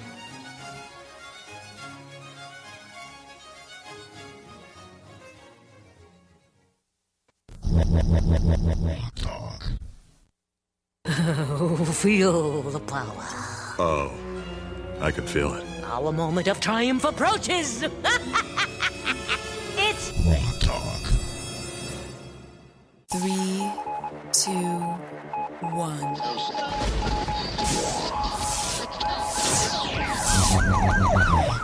We'd like to welcome you to another edition of GrokTALK, brought to you by New Hampshire's leading conservative blog site, GraniteGrok.com. We are your feared extremist, right-wing, hard-charging, gun-toting, opinionated, outspoken, rabble-rousing, letter-writing, radio microphone-stomping conservatives and rational libertarians. So get ready for more news and opinion you could only get from GraniteGrok.com. GrokTALK. All right, welcome back to segment 4 of GrokTALK. December 6th, 2014. Every segment starts this way. Thank you, Coalition of New Hampshire Taxpayers, for the space, and the bloggers at GraniteRock.com who deliver all the content, and, of course, Skip, who provides all this lovely equipment for us to use so that we can have a program almost every Saturday from 9 to 11 a.m. Eastern Standard Time. This is what we call Grok Talk, and our guest on the line is James O'Keefe, and welcome back, James. You there? Did I lose you? I might have lost him. I can redial. Yeah, you want to redial? Okay, so my guest is not on the line, but that's okay. I want to make sure I have the right line on there. He's on line 2, or you Yeah, line 2. Give him a call. We probably dropped him. Who knows? It's been one of those days. Technical difficulties, you know. GrokTALK not being what it should be. Oh, wait a minute. Let me turn that off. See, we do have a phone. It works great. So he's going to call James back. We're going to remind you to donate to cnht.org, not .com. If I said it wrong, Coalition of New Hampshire Taxpayers. Ed Nail has some news coming along. He broke it at Gerard at Large 2 weeks ago, I think, maybe 3, that he is filing suit against Jared Cram for various sundry offenses which relate to his having stolen votes in the state of New Hampshire while also voting in the state of Pennsylvania. And you can check that out at Gerard at Large. He does a weekly thing over there. That's great. And are we ready? Okay. We have James back. Sorry about that. No problem. No, good to be with you. Yeah, we're having all kinds of weird, crazy things. We took a week off, and it's like we can't do anything right this week. So, talk to us about Louisiana.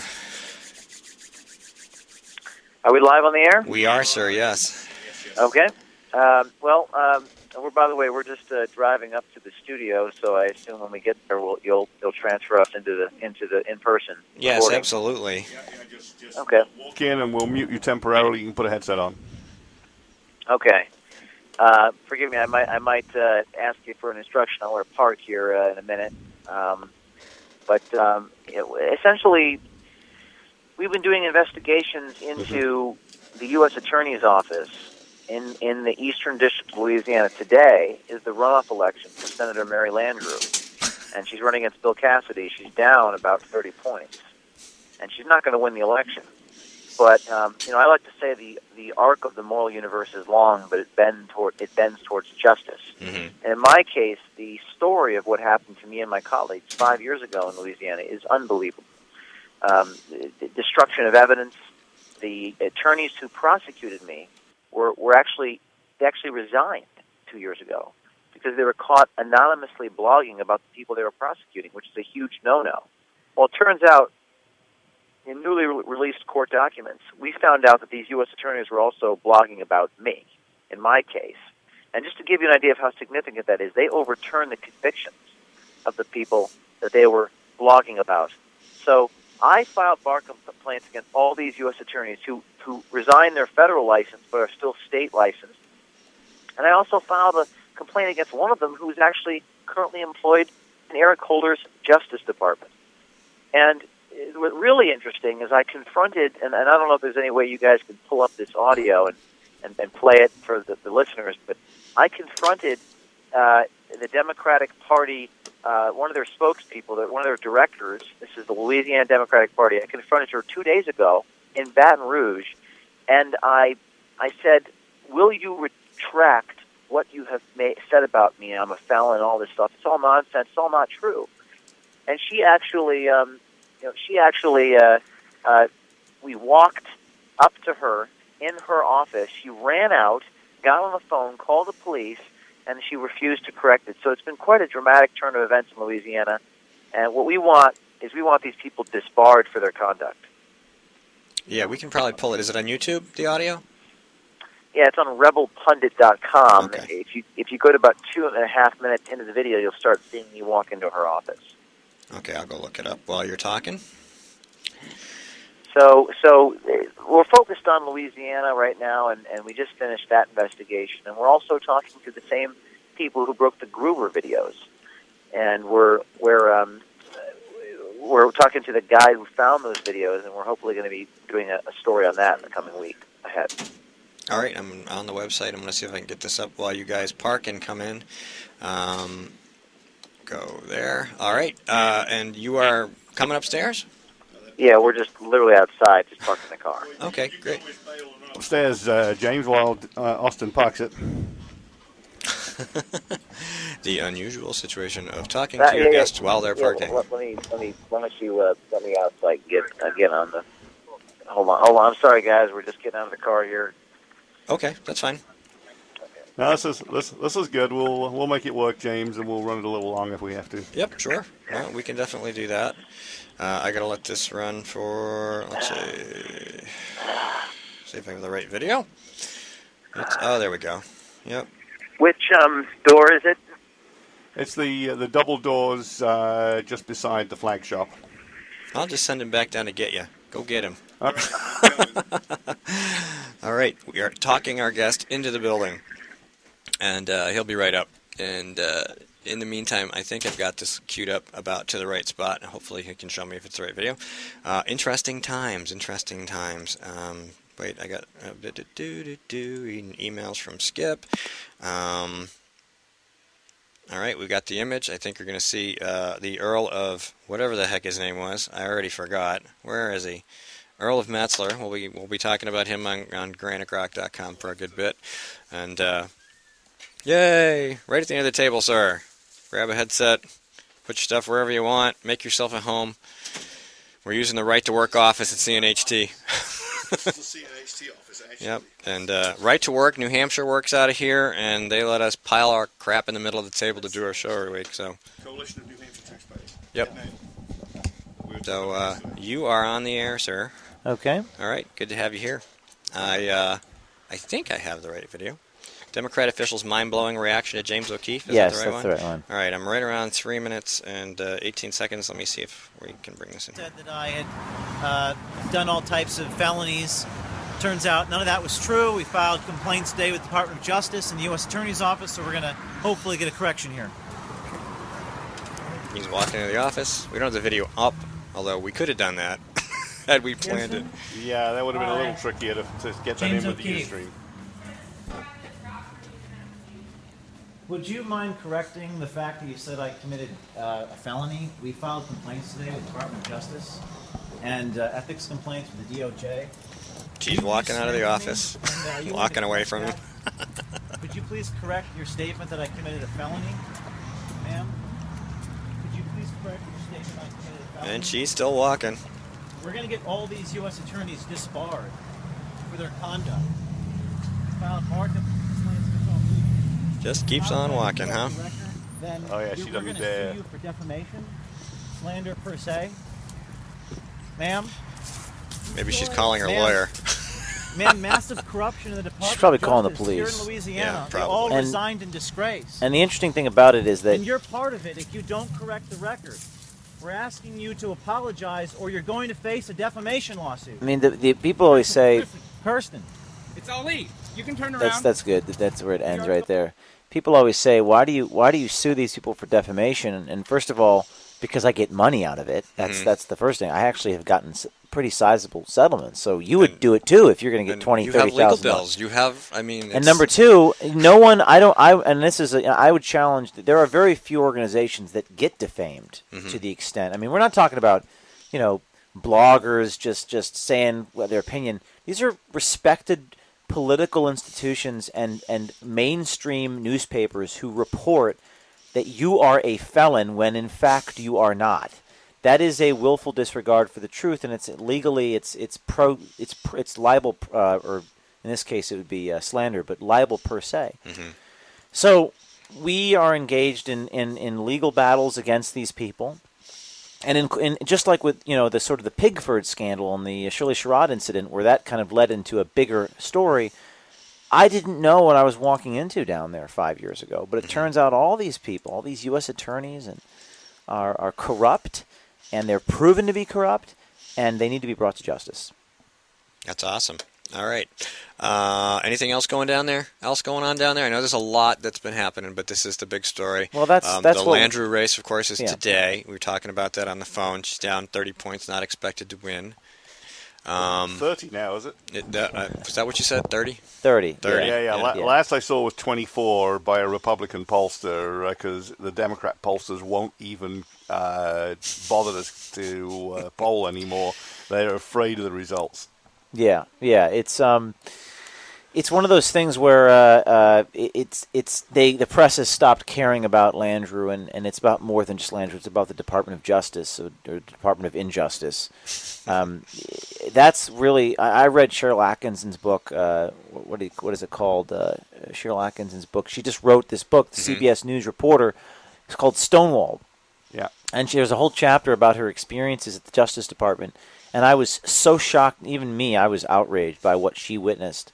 Have you read this book? No, I'm going to get it. No, it's on our list to get. Yeah, I mean, some of the things she says about her phones were bugged and tapped and stuff, I mean, I maybe that's true, but the thing that really got me was when they refused to let her into the press conferences as a CBS News reporter because they couldn't control her narratives. Mm-hmm. And it just seemed to me like, I know they're doing it to citizens like us, but they're doing it to CBS News reporters too? I know. It's pretty amazing. And she's not a low-profile reporter. So No, she's not. And the thing is, that normally CBS, MSNBC, ABC, etc., are treated as preferred correspondents because they'll tell the administration's narrative. She got off the reservation, and they wanted to have her fired, and they wanted to shut her out because she'd tell what she saw and heard and what she inferred from it, not what they wanted her to infer from it. That's right. And that I encourage people to read her book. I think that we can make some progress by telling these stories. I think this is something that the left should agree that is wrong. Mm-hmm. And if they don't agree that it's wrong, then they're going to lose. They're going to lose elections. They're going to lose the culture war. They're going to lose. People are going to not have faith in. They can't be marching in the streets about justice and then railroad people they don't like. It doesn't work that way. Speaking of which, if you want racial justice, if you want equality, if you want opportunity, equal opportunity, all things we all want, you can't then simultaneously jail people you don't like, railroad people you don't like, slander journalists, put journalists in jail. These things are all mutually exclusive. And I think we are all interested in justice here, but let's make sure that justice is equally applied. Yeah, thinking of jailing people they don't like, did the guy who made the video that supposedly was behind Benghazi ever get his life back and an apology? No, we don't hear about that, do we? No, we don't. We don't hear about those type of stories, and those are the type of stories that need to be told. Yeah. Someone should take their camera. And a related story in Milwaukee, when that one protester went to an event for Clinton and the mayor of it was Wisconsin actually, and this guy made national news because he was standing there with a sign and opposing, and they arrested him for being a threat to Bill Clinton. He disappeared. I tried contacting people over there, and nobody knows what happened to him. He just sort of walked off the map and was gone. He was news for a week, and he disappeared. There's nothing on. You can't Google this guy and find him. The story is like Chris Hennigan here in New Hampshire. Mm-hmm. It's amazing what the TSA, what the American Customs did to him. Went through his phone, when in fact it was just the fact that he knew everyone in New Hampshire. He had met and he had communicated. He had reported on all these candidates, and they're going through his phone. I know what it feels like: rummaging through your things, throwing your phone on the ground, taking out the SIM card, emptying your bags. I mean, these are the types of injustices. Yeah. How do you know all these people when I, as an American, don't know all these people? Well, this was the TSA in Philadelphia, which is a big city where you don't get to meet the politicians every day. In New Hampshire, you can meet any politician you want if you put in the effort, and he did, and I did those couple of years as well. We met an awful lot of people, and his Rolodex was deep, and he had actually spoken to and written about all of those folks. Yeah. Yeah, and they were resentful of the fact that he had access. And for those of you who don't know, they won't let him back in the country. Right. They kicked him out on one of his trips back in. They'll let Osama bin Laden into the country. Exactly. You can dress up as Osama. Maybe Chris Hennigan should fly into Guadalupe and then cross the Rio Grande. And maybe then the federal government would care. It's actually not a bad idea. Have a Brit go across the region there, and then suddenly they'll stop it. He could claim to be Mexican. Maybe that would help. We could loan him some of John Boehner's suntan lotion and a sombrero. Or Hillary Clinton's muumuu blue dress as she walks that in. lovely thing, yeah. All right, so let's talk about Assistant District Attorney Richard Head. We've reported about that story. Skip went with you to videotape when you went to talk to him. You guys are the after you ones were that allowed actually back in. filmed it. Yeah, you went into the Department of Justice with me a year or so ago. And what was remarkable, as I said yesterday at the event, was how there's no metal detectors at the Department of Justice here. In New York, you would never even get within 5 feet of the entrance if you had a film crew.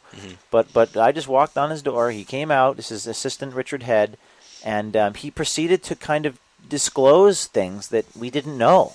That he was working with Eric Holder. That he was working with this crazy woman in New Jersey to try to get my emails and things like that. And you guys were hot on that story a year and a half ago. So now it turns out, just a few weeks ago, that one of the people poll watchers in New Hampshire was assaulted by one of Richard Head's teammates, a guy by the name of Favre. John, I think it was John Favre. I don't know his first name, but and then this is an altercation that hopefully people will find out more about. It's very disturbing. The trends across our country. The abuse of power by attorney generals, by U.S. attorneys. School boards, we just had a guy on talking about the superintendent running a tyranny in a town. You're absolutely right. And of course, what you do is so important. We talked about it. You talked about it last night at Mike's house, and how important it is for people to tell the stories, and the reason why, and the focus of telling a story and making it an emotional plea like the Democrats do. That's the thing we were talking about. We were having a conversation last night and during the day yesterday about, I believe that the left is very good at storytelling, and the right is very good at facts and logic and all of these things and reason, but there are some things that you just can't reason with people. People believe what they want to believe, particularly on hot-button issues. And education reform, you just mentioned, is becoming an issue like abortion or gun control. People are they have a family member who's in the union and they want their money, and you have to tell the story. And what we try to do at Veritas is we did the teachers union story. We exposed the fact that the black kids were being called the N-word by the teachers because there was no accountability. They could do whatever they want. 3 years and out. 3 years, tenure for life. So that is compelling. What the filmmaker in New Jersey, Bob Bowden, did a movie called The Cartel. And there's a scene in The Cartel where, have you seen this movie, The Cartel? I have not. I should. Watch this movie, and there's a scene in this documentary film where the black child has to draw a lottery ticket to get out of the public school and into what he wants to be, which is in the charter school, because the charter school is not a prison system like the Newark public school. And he's crying. He's crying to his mom because he can't leave the public school system.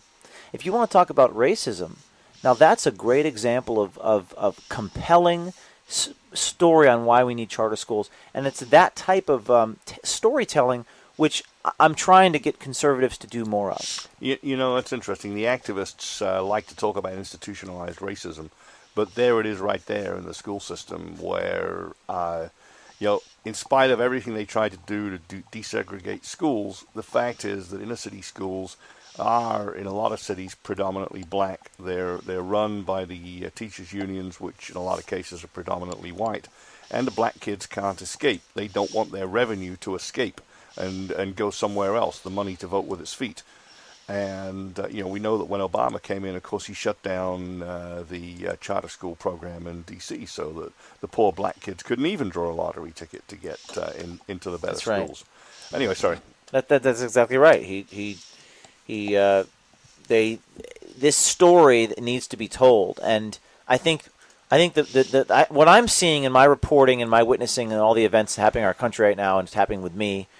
By the way, I just got back from overseas 3 days ago for a trip. Went through JFK, and not as bad as Hennigan's experience, but the TSA guy, they put an X over my ticket. When you put your passport in the machine now, they give you a ticket, and you take the ticket up to the counter. There's an X through my face. I'm like, I've never seen this before. I went to the guy next to me, a frequent flyer, and I said, have you seen this? I've never seen this before.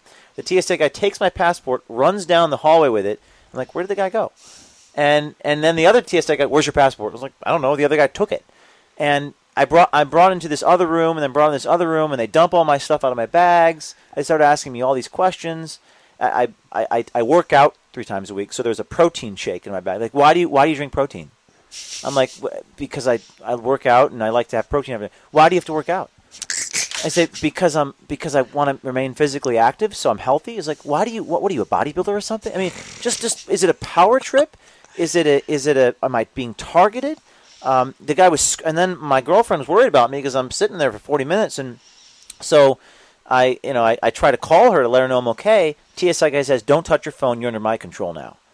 I'm like, "Sir, I'm an American citizen. Like, what's wrong with you? Like, if you want to, if someone tried to put heroin in my bag without my knowledge, then fine. But don't treat me like this. Like, I'm just trying to go about my business."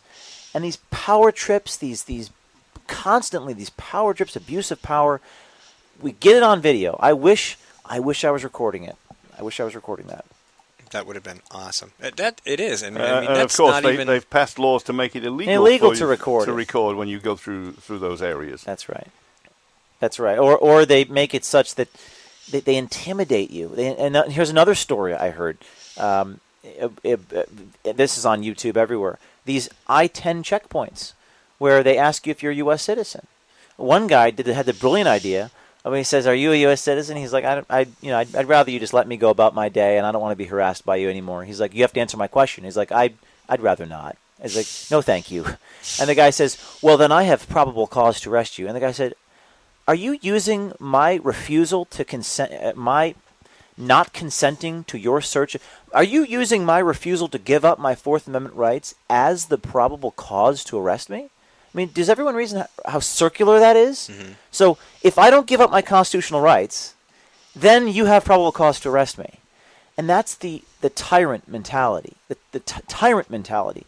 You saw it again in Louisiana when I walked up to Jim Letton. This is the former head prosecutor on the sidewalk. This is a sidewalk. The guy is now a dean. Mm-hmm. He goes, "You are breaking the law. You are harassing me." I said, "I have a microphone in my hand. I am an American journalist, and I'm asking you a simple question. Did you leak my emails?" And he called the police on me.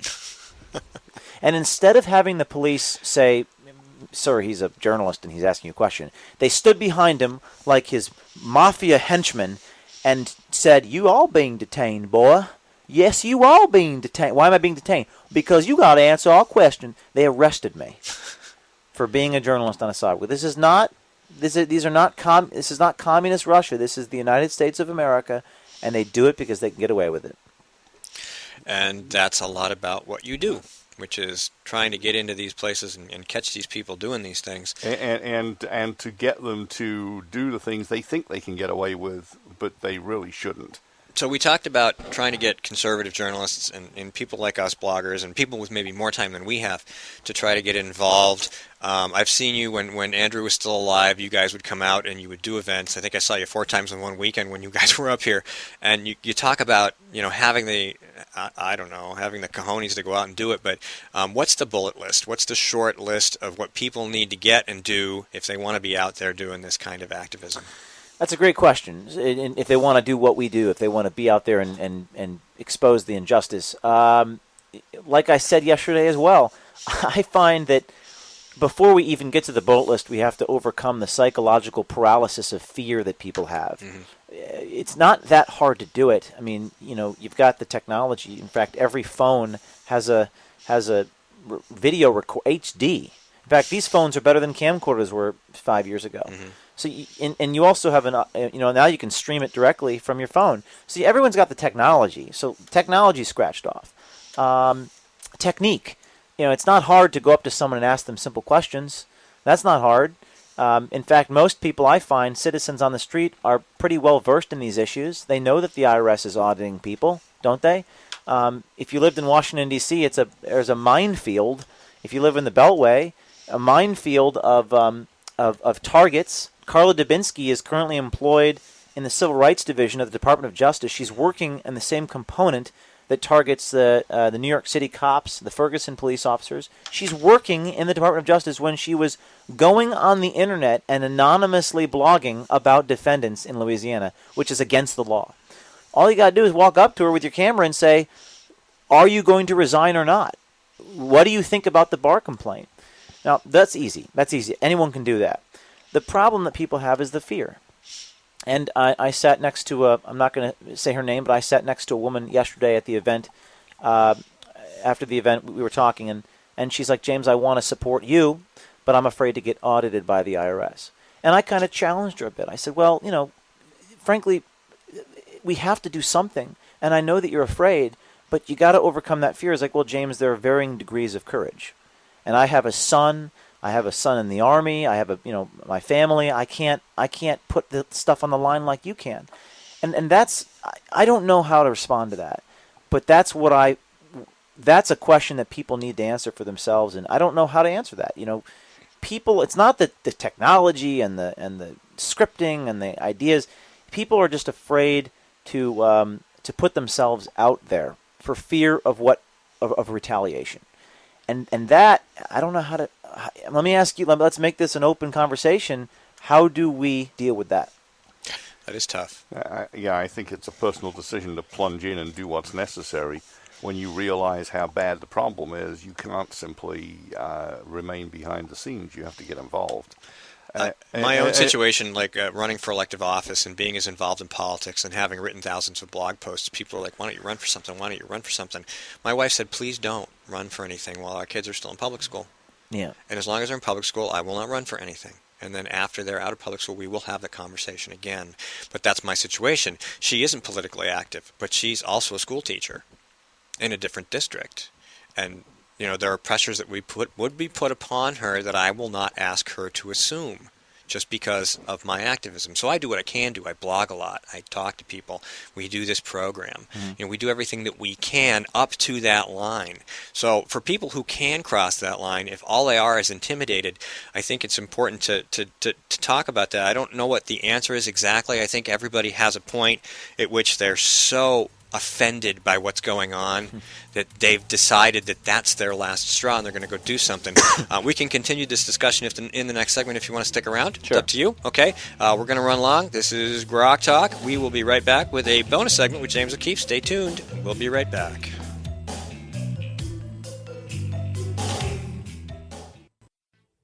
New Hampshire is famous for scenic drives, but they're tough to enjoy when you're on your way to the doctor. Because Obamacare limits your choices, some will have to drive more than an hour to see a doctor. What's health insurance worth if care isn't there when you need it? Jean Shaheen voted for Obamacare, putting your doctors and hospitals further out of reach. Tell Senator Shaheen Obamacare is not working for New Hampshire. Jean Shaheen and her allies are making false claims about her record on veterans. The truth? Shaheen refused to meet with veterans pushing for reform.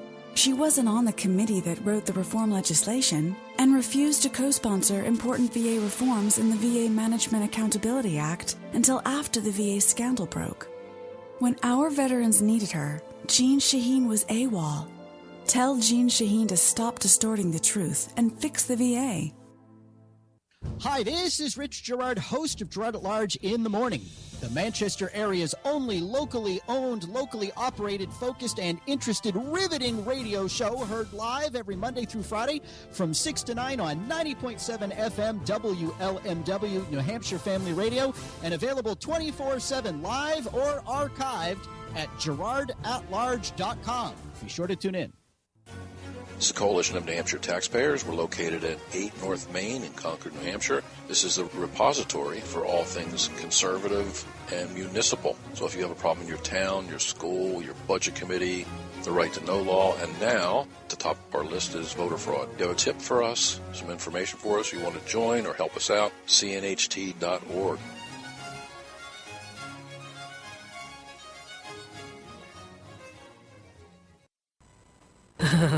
Feel the power.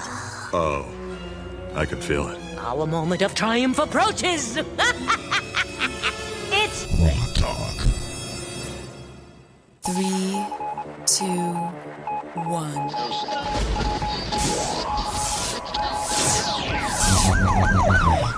We'd like to welcome you to another edition of GrokTALK, brought to you by New Hampshire's leading conservative blog site, GrokTALK.com. We are your feared extremist, right-wing, hard-charging, gun-toting, opinionated, outspoken, rabble-rousing, letter-writing, radio microphone stomping conservatives and rational libertarians. So get ready for more news and opinion you could only get from GrokTALK.com. GrokTALK. All right, we've got James O'Keefe in the studio, and we're not going to let him go yet. We're going to run for an extra segment on GrokTALK. Welcome back. It is still Saturday, the broadcast day, Saturday, December 6, 2014. We are, as always, brought to you by the Coalition of New Hampshire Taxpayers and GraniteGrok.com.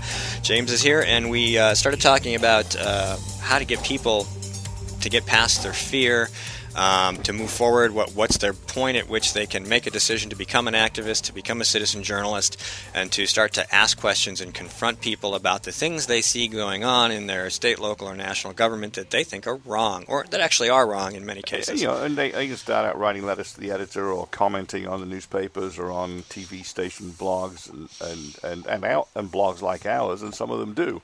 And some of the more pithy people we find on our blog, we say, come and join us. We do. We've had commenters in studio. I can tell you how I started. After 9/11, I noticed that things were a little weird, so I started learning things about government that I had never been taught in public school.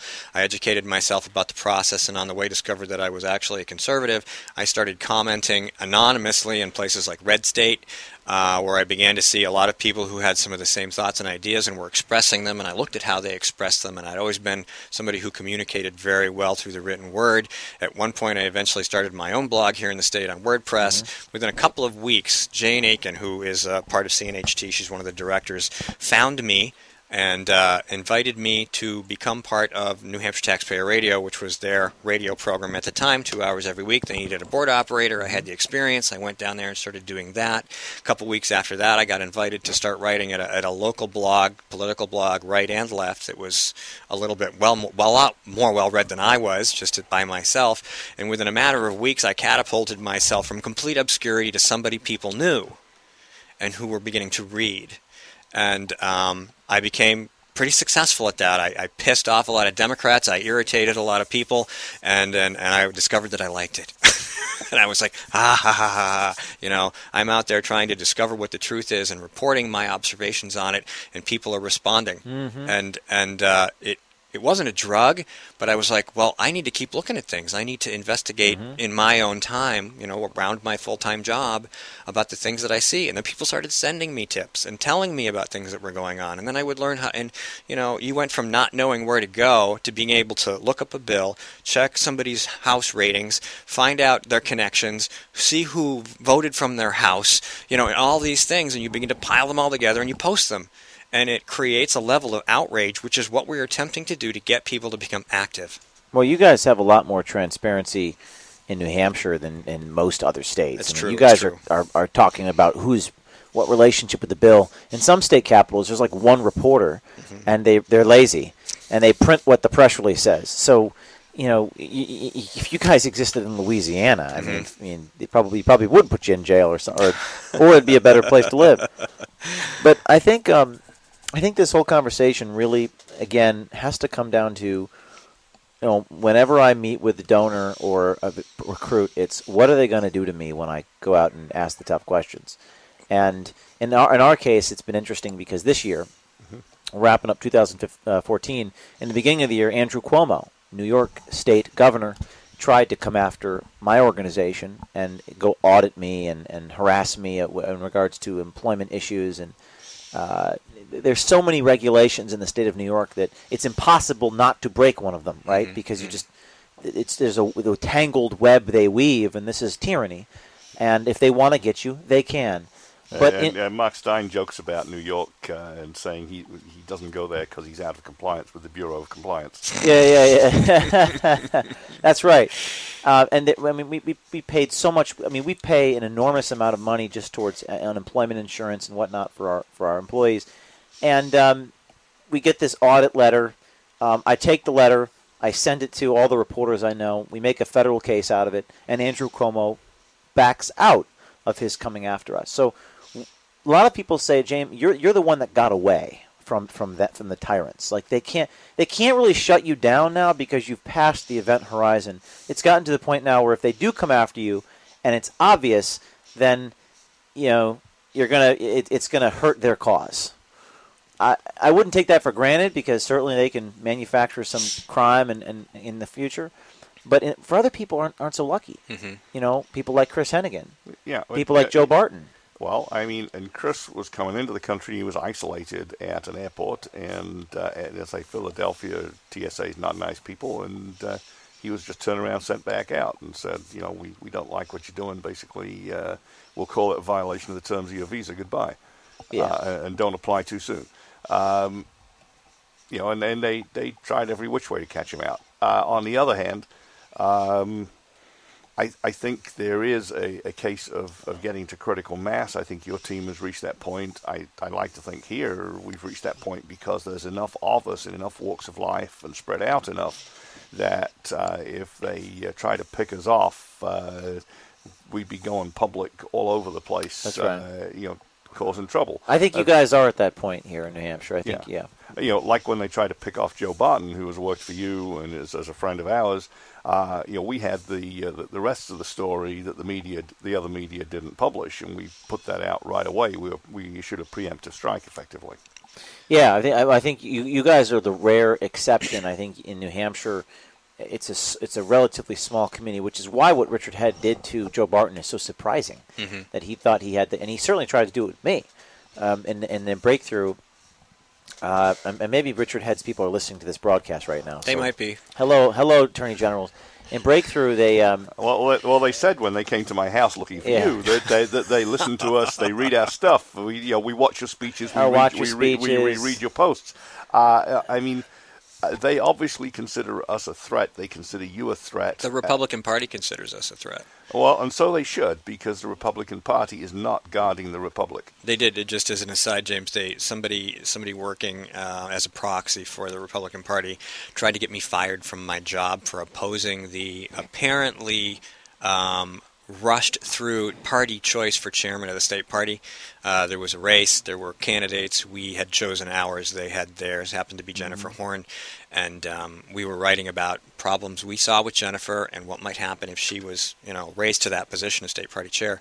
And so somebody at a different blog with a lot more or less readers than we had put up a post about how I was being a misogynist and these other things. And then all of a sudden that post appears at the president of my company's office with a suggestion that they fire me because I hate women. And, of course, I never said anything like that. And he called me up and he said, hey, what's going on? And I explained the story to him. And he said, all right, just be careful. He was really cool about it, small company. But it's everywhere. It's in your own party. If you're in a party, and you have to not be intimidated. When the Democrat Party started writing press releases about me, I started writing about their press releases about me. And they stopped. Mm-hmm. And that's where my threshold is. And in this state, it's easy to do that. And a lot of people are in much bigger states and places like Louisiana where they can't do that. Yeah, and they do. And let's mention another journalist that, in fact, was intimidated. It was more a case of nefarious forces that were engaging in the practice of swatting, i.e., calling out SWAT teams against people. Right. Yeah, and Robert Stacey McCain is an old school shoe leather journalist who really goes after the facts. He's the most excellent guy. His wife had a job in the school system in Virginia, and they caused enough concern, created a perception of risk that she lost her job, and they had to move out of state. They ended up somewhere in West Virginia. I don't know and don't care, don't wish to know exactly where that is, but they ended up in West Virginia, in different accommodation. They basically lost her job and the home that went with it. And the press called the swatting, and for those who don't know what swatting, it's a horrifying criminal act where you pose as someone who you pose as the person you're targeting. So let's say I'm James O'Keefe. They call up the 911. They say, I'm James O'Keefe, and I just shot my wife, or I just killed my girlfriend, and I'm standing here with a knife in my hand or a gun in my hand, and I regret what I've done. The SWAT team shows up with machine guns. Sorry, machine guns. Sorry about that. Well, very likely. I'm falling into their traps. They show up with guns, and they point them at you as you open the door, and they could kill you. This is not a joke, but the media calls it, they're just playing around with the swatting. It's a little game they're playing. This is not a game. This is not a prank. This is a crime, and I don't know why they don't take it seriously. Yeah, and I think the local police forces do take it seriously. And when they find out they've been had, the trouble is you could be dead by the time they find out they've been had. A little late for but you. The media doesn't take it seriously. They think it's just a prank, is what they call it. Prank. Yeah, and it most definitely is not. But as I was sued for defamation by the guy, this crazy guy, the swatter, the guy who. Kimberlin. Maybe I shouldn't mention him by name. Brett Kimberlin. And I said, because some have linked him to the swatters, and he sued Glenn Beck, sued Michelle Malkin, sued me, sued all these people. It was all nonsense. But I had to take the line out of my book mentioning his name. And these guys are lawsuit trigger happy people, and they've got delusions of grandeur about the world. But Stacey McCain is a great reporter and is an example of someone who has been targeted, yes, by the swatting. So let's keep talking about this. I don't know, citizen journalism. You're at the national level at this point, but you focus on local media. You talk about local media because that's the place where you have the most impact. And you're exposing corruption, and you're exposing skullduggery, fraud at all levels, commercial and political. And you're getting to the point where people are losing their jobs over what you do, whether it's the AGs resigning in Louisiana. I've got to extract that clip from your video because it's so great. All the politicians who became toast or lost their races, and we'll be able to add another one by tonight. Just to recap, in Kentucky, Grimes went down. This is Allison Grimes, Senate candidate, went down, half a dozen to a dozen points after we broke the video of her staffer saying that she's a liar on coal and that she's going to blank over the coal. He used the F word there. The donor said she is going to F over the coal industry when she gets elected, and she lost that election. And then there was the video on in North Carolina released 2 days before the election, where the guy said that he wants to get non-citizens to vote. He resigned. That made the front page of the Charlotte Observer.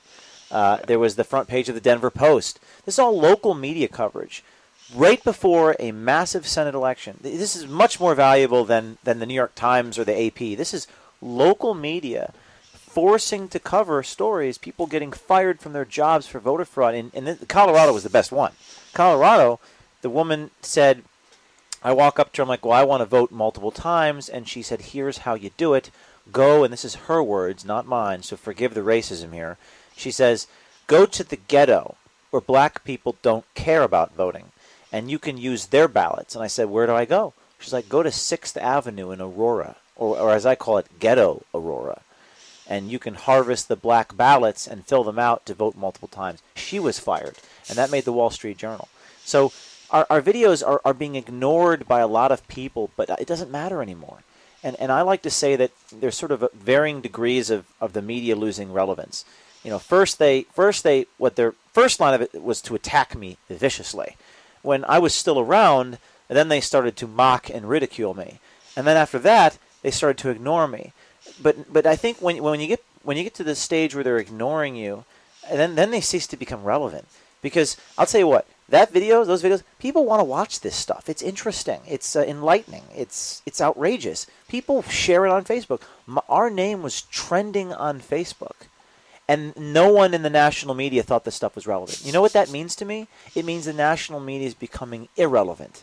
And that's a good thing. Mm-hmm. So I don't want to hear conservatives complain about how they don't get national media coverage. Who cares? If you're trending on Facebook alongside Kim Kardashian's derriere and Honey Boo Boo's resurgence, then you're making a difference. Yeah, I think that's terrific. And there's all sorts of places where this shows up. Facebook and Twitter, various news aggregation sites. I don't have time to follow all of Twitter. I follow Twitchy.com, which is Michelle Malkin's creation, which is a great aggregator of conservative. They've got the best Twitter highlights. News. Yeah. They bring you the hot stuff. I'm sure you feature on there fairly often. Yeah, they've been very helpful, and they do great work. They somehow manage to find the best of the best tweets. But Twitter for me is a great. Twitter is more about breaking news. Like I'll tweet something out as it's happening. I was standing outside the Democratic Party. I'm like, I am standing outside the Democratic, and it was retweeted 100 times. When Facebook shut my page down after we were trending, they shut it down. The first thing I did was I was angry. The second thing is I pick up my phone, I took a screenshot of the page being disabled, and I tweeted it out because I didn't have Facebook anymore. So I went to Twitter, and that got retweeted 1,000 times in 5 minutes. 1,000 retweets, a big deal. And then reporters were breaking articles. James O'Keefe's page got shut down. So you have all the tools at your disposal. Yep. And I think we do. And as we're very happy that we've got followers. We got people walk up to us and thank us, not on the same level that you do, because I'm vaguely of the same coloring and glasses and mustache as Skip. I get people walking up to me and thanking Skip. And I get people calling me Skip. I don't look anything like him. I have to remind them that every time I go to your house, somebody calls me Skip. So that that Skip's working at his desk right now, and I'm here to represent him. That's right. That's right. Well, Skip started the site. Skip's equipment. Skip's energy. I mean, we've added our energy to his original plan, which was to just write his opinion and let people decide what they wanted about it. And that's how it all started. And he writes his opinion and does his research, and he writes several posts every night. And Steve seems to write a bunch of posts all day, but I know he really writes them early in the morning and times them out. Sometimes do, yeah. And I write them when I can, and if it's a busy day, I may just we're hoping to ramp things up this year. So grab a cartoon and put a pithy comment with it and stick it out there. But we just try and keep the commentary on what's going on. All right, so is there anything coming up you can talk about? Well, we're going to be focusing on the Gruber videos, which people have seen. We're going to be potentially talking to the guy who broke them and breaking some more of what he has. That's going to be happening this week. We're going to be focusing on some of the scandals, the more general non-election related scandals in the coming months, like the IRS scandal, the veterans scandal. And it's amazing how, there's this great video on YouTube where, the song Shake It Off by Tyler Swift, Shake It Off. Well, it's like Obama, just shake it off. Like scandals come, he just shakes it off. Like, I think the lyrics are, the vets are going to wait, and something's going to do. He just shakes it, it just comes and goes, every scandal. And he doesn't, nothing affects this guy. And we need to do more in-depth journalism about what's going on. And meanwhile, the journalists, I was watching CNN and I was expecting to see journalism, and I saw another special about Woodward and Bernstein. They're obsessed with Nixon. They cannot stop talking about corruption from 40 years ago. When the Woodward and Bernstein stuff is right out there right now, it's there for the plucking. There's great material. And the journalists cannot stop lionizing this bygone era of muckraking. Be a muckraker now. Well, you know what's interesting is I think just prior to Obama's re-election or during the 2012 season, Woodward actually got out there and broke ranks with the Democrats and actually said what he felt about some of this stuff, and he was ostracized for it. They basically accused him of going senile, of losing it, and no longer being relevant. That's right. He got off the reservation, and boy, did he feel it. Yeah, which is beyond ironic. This is the guy who's speaking truth to the current president, who won a Pulitzer for speaking truth to a former president, being hated on by the establishment media for doing what he's supposed to be doing.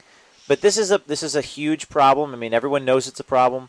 Journalism is dead, and the only ones who are going to resurrect it are outsiders. And that's why people need to overcome their fear. That goes back to our conversation from before. It's the only way we're going to be able to do the job. Do you think there's a mass of potential whistleblowers sitting around the Obama administration? Obviously, in the core, there's these people they're just totally Obama. I mean, you've got Valerie Jarrett, obviously, and people like her. I think she's one of the only ones that is they're loyal to each other. Everyone else is left. Well, he's pissed off everybody. He's pissed off the intelligence community. He's pissed off the military. He's pissed off everybody because nothing's his fault, even though he's standing up there doing his talking. I'm just waiting for, not necessarily a series of tell-all books. The day after he's done with his office, there's going to be books. There's going to be insiders coming out of the woodwork, blowing the whistle on him. It's a disgrace that Jay Carney passes for a journalist on CNN now. But the day after he's gone, what really outraged me, I'm just a citizen watching the news like everyone else when it comes to the federal government, is that what happened with the Obama raid and how it had to make so much publicity out of it, and everyone had now people are coming out and fighting over who shot bin Laden. This whole thing's tragic. It should have just happened, and they should have moved on, and they had to make a movie about it and partner with Hollywood. That to me was really awful to watch that. Well, it's glorification of the one. That's what it is. Oh, did you hear the Obama love story is in production? They're going to make a movie about Michelle and Obama's love story. That can't be real. It is. I think it is. Okay, so it's Hollywood, they love them. So it's time to find their real lovers. I hope it's fake. It wasn't those two, that's for sure. Let's expose who Michelle's real lovers were or are, and who Barry's boyfriends were. This kind of nonsense is the exact reason why what James does is important, and you should support what he does. If you don't, and you can't do it yourself, you can certainly help him and his organization by making donations to Veritas and giving them the tools that they need to fight all of this stuff, because that's really what it comes down to. I tell people, I said, if you can't blog under your own name, blog anonymously. Yeah. If you don't want to do that, give it to me and I'll go look for it, because I had to blog under my own name and I refuse to not do that. Yeah. But, there are people who will do the work, and of course, you're the only one really doing the work you do.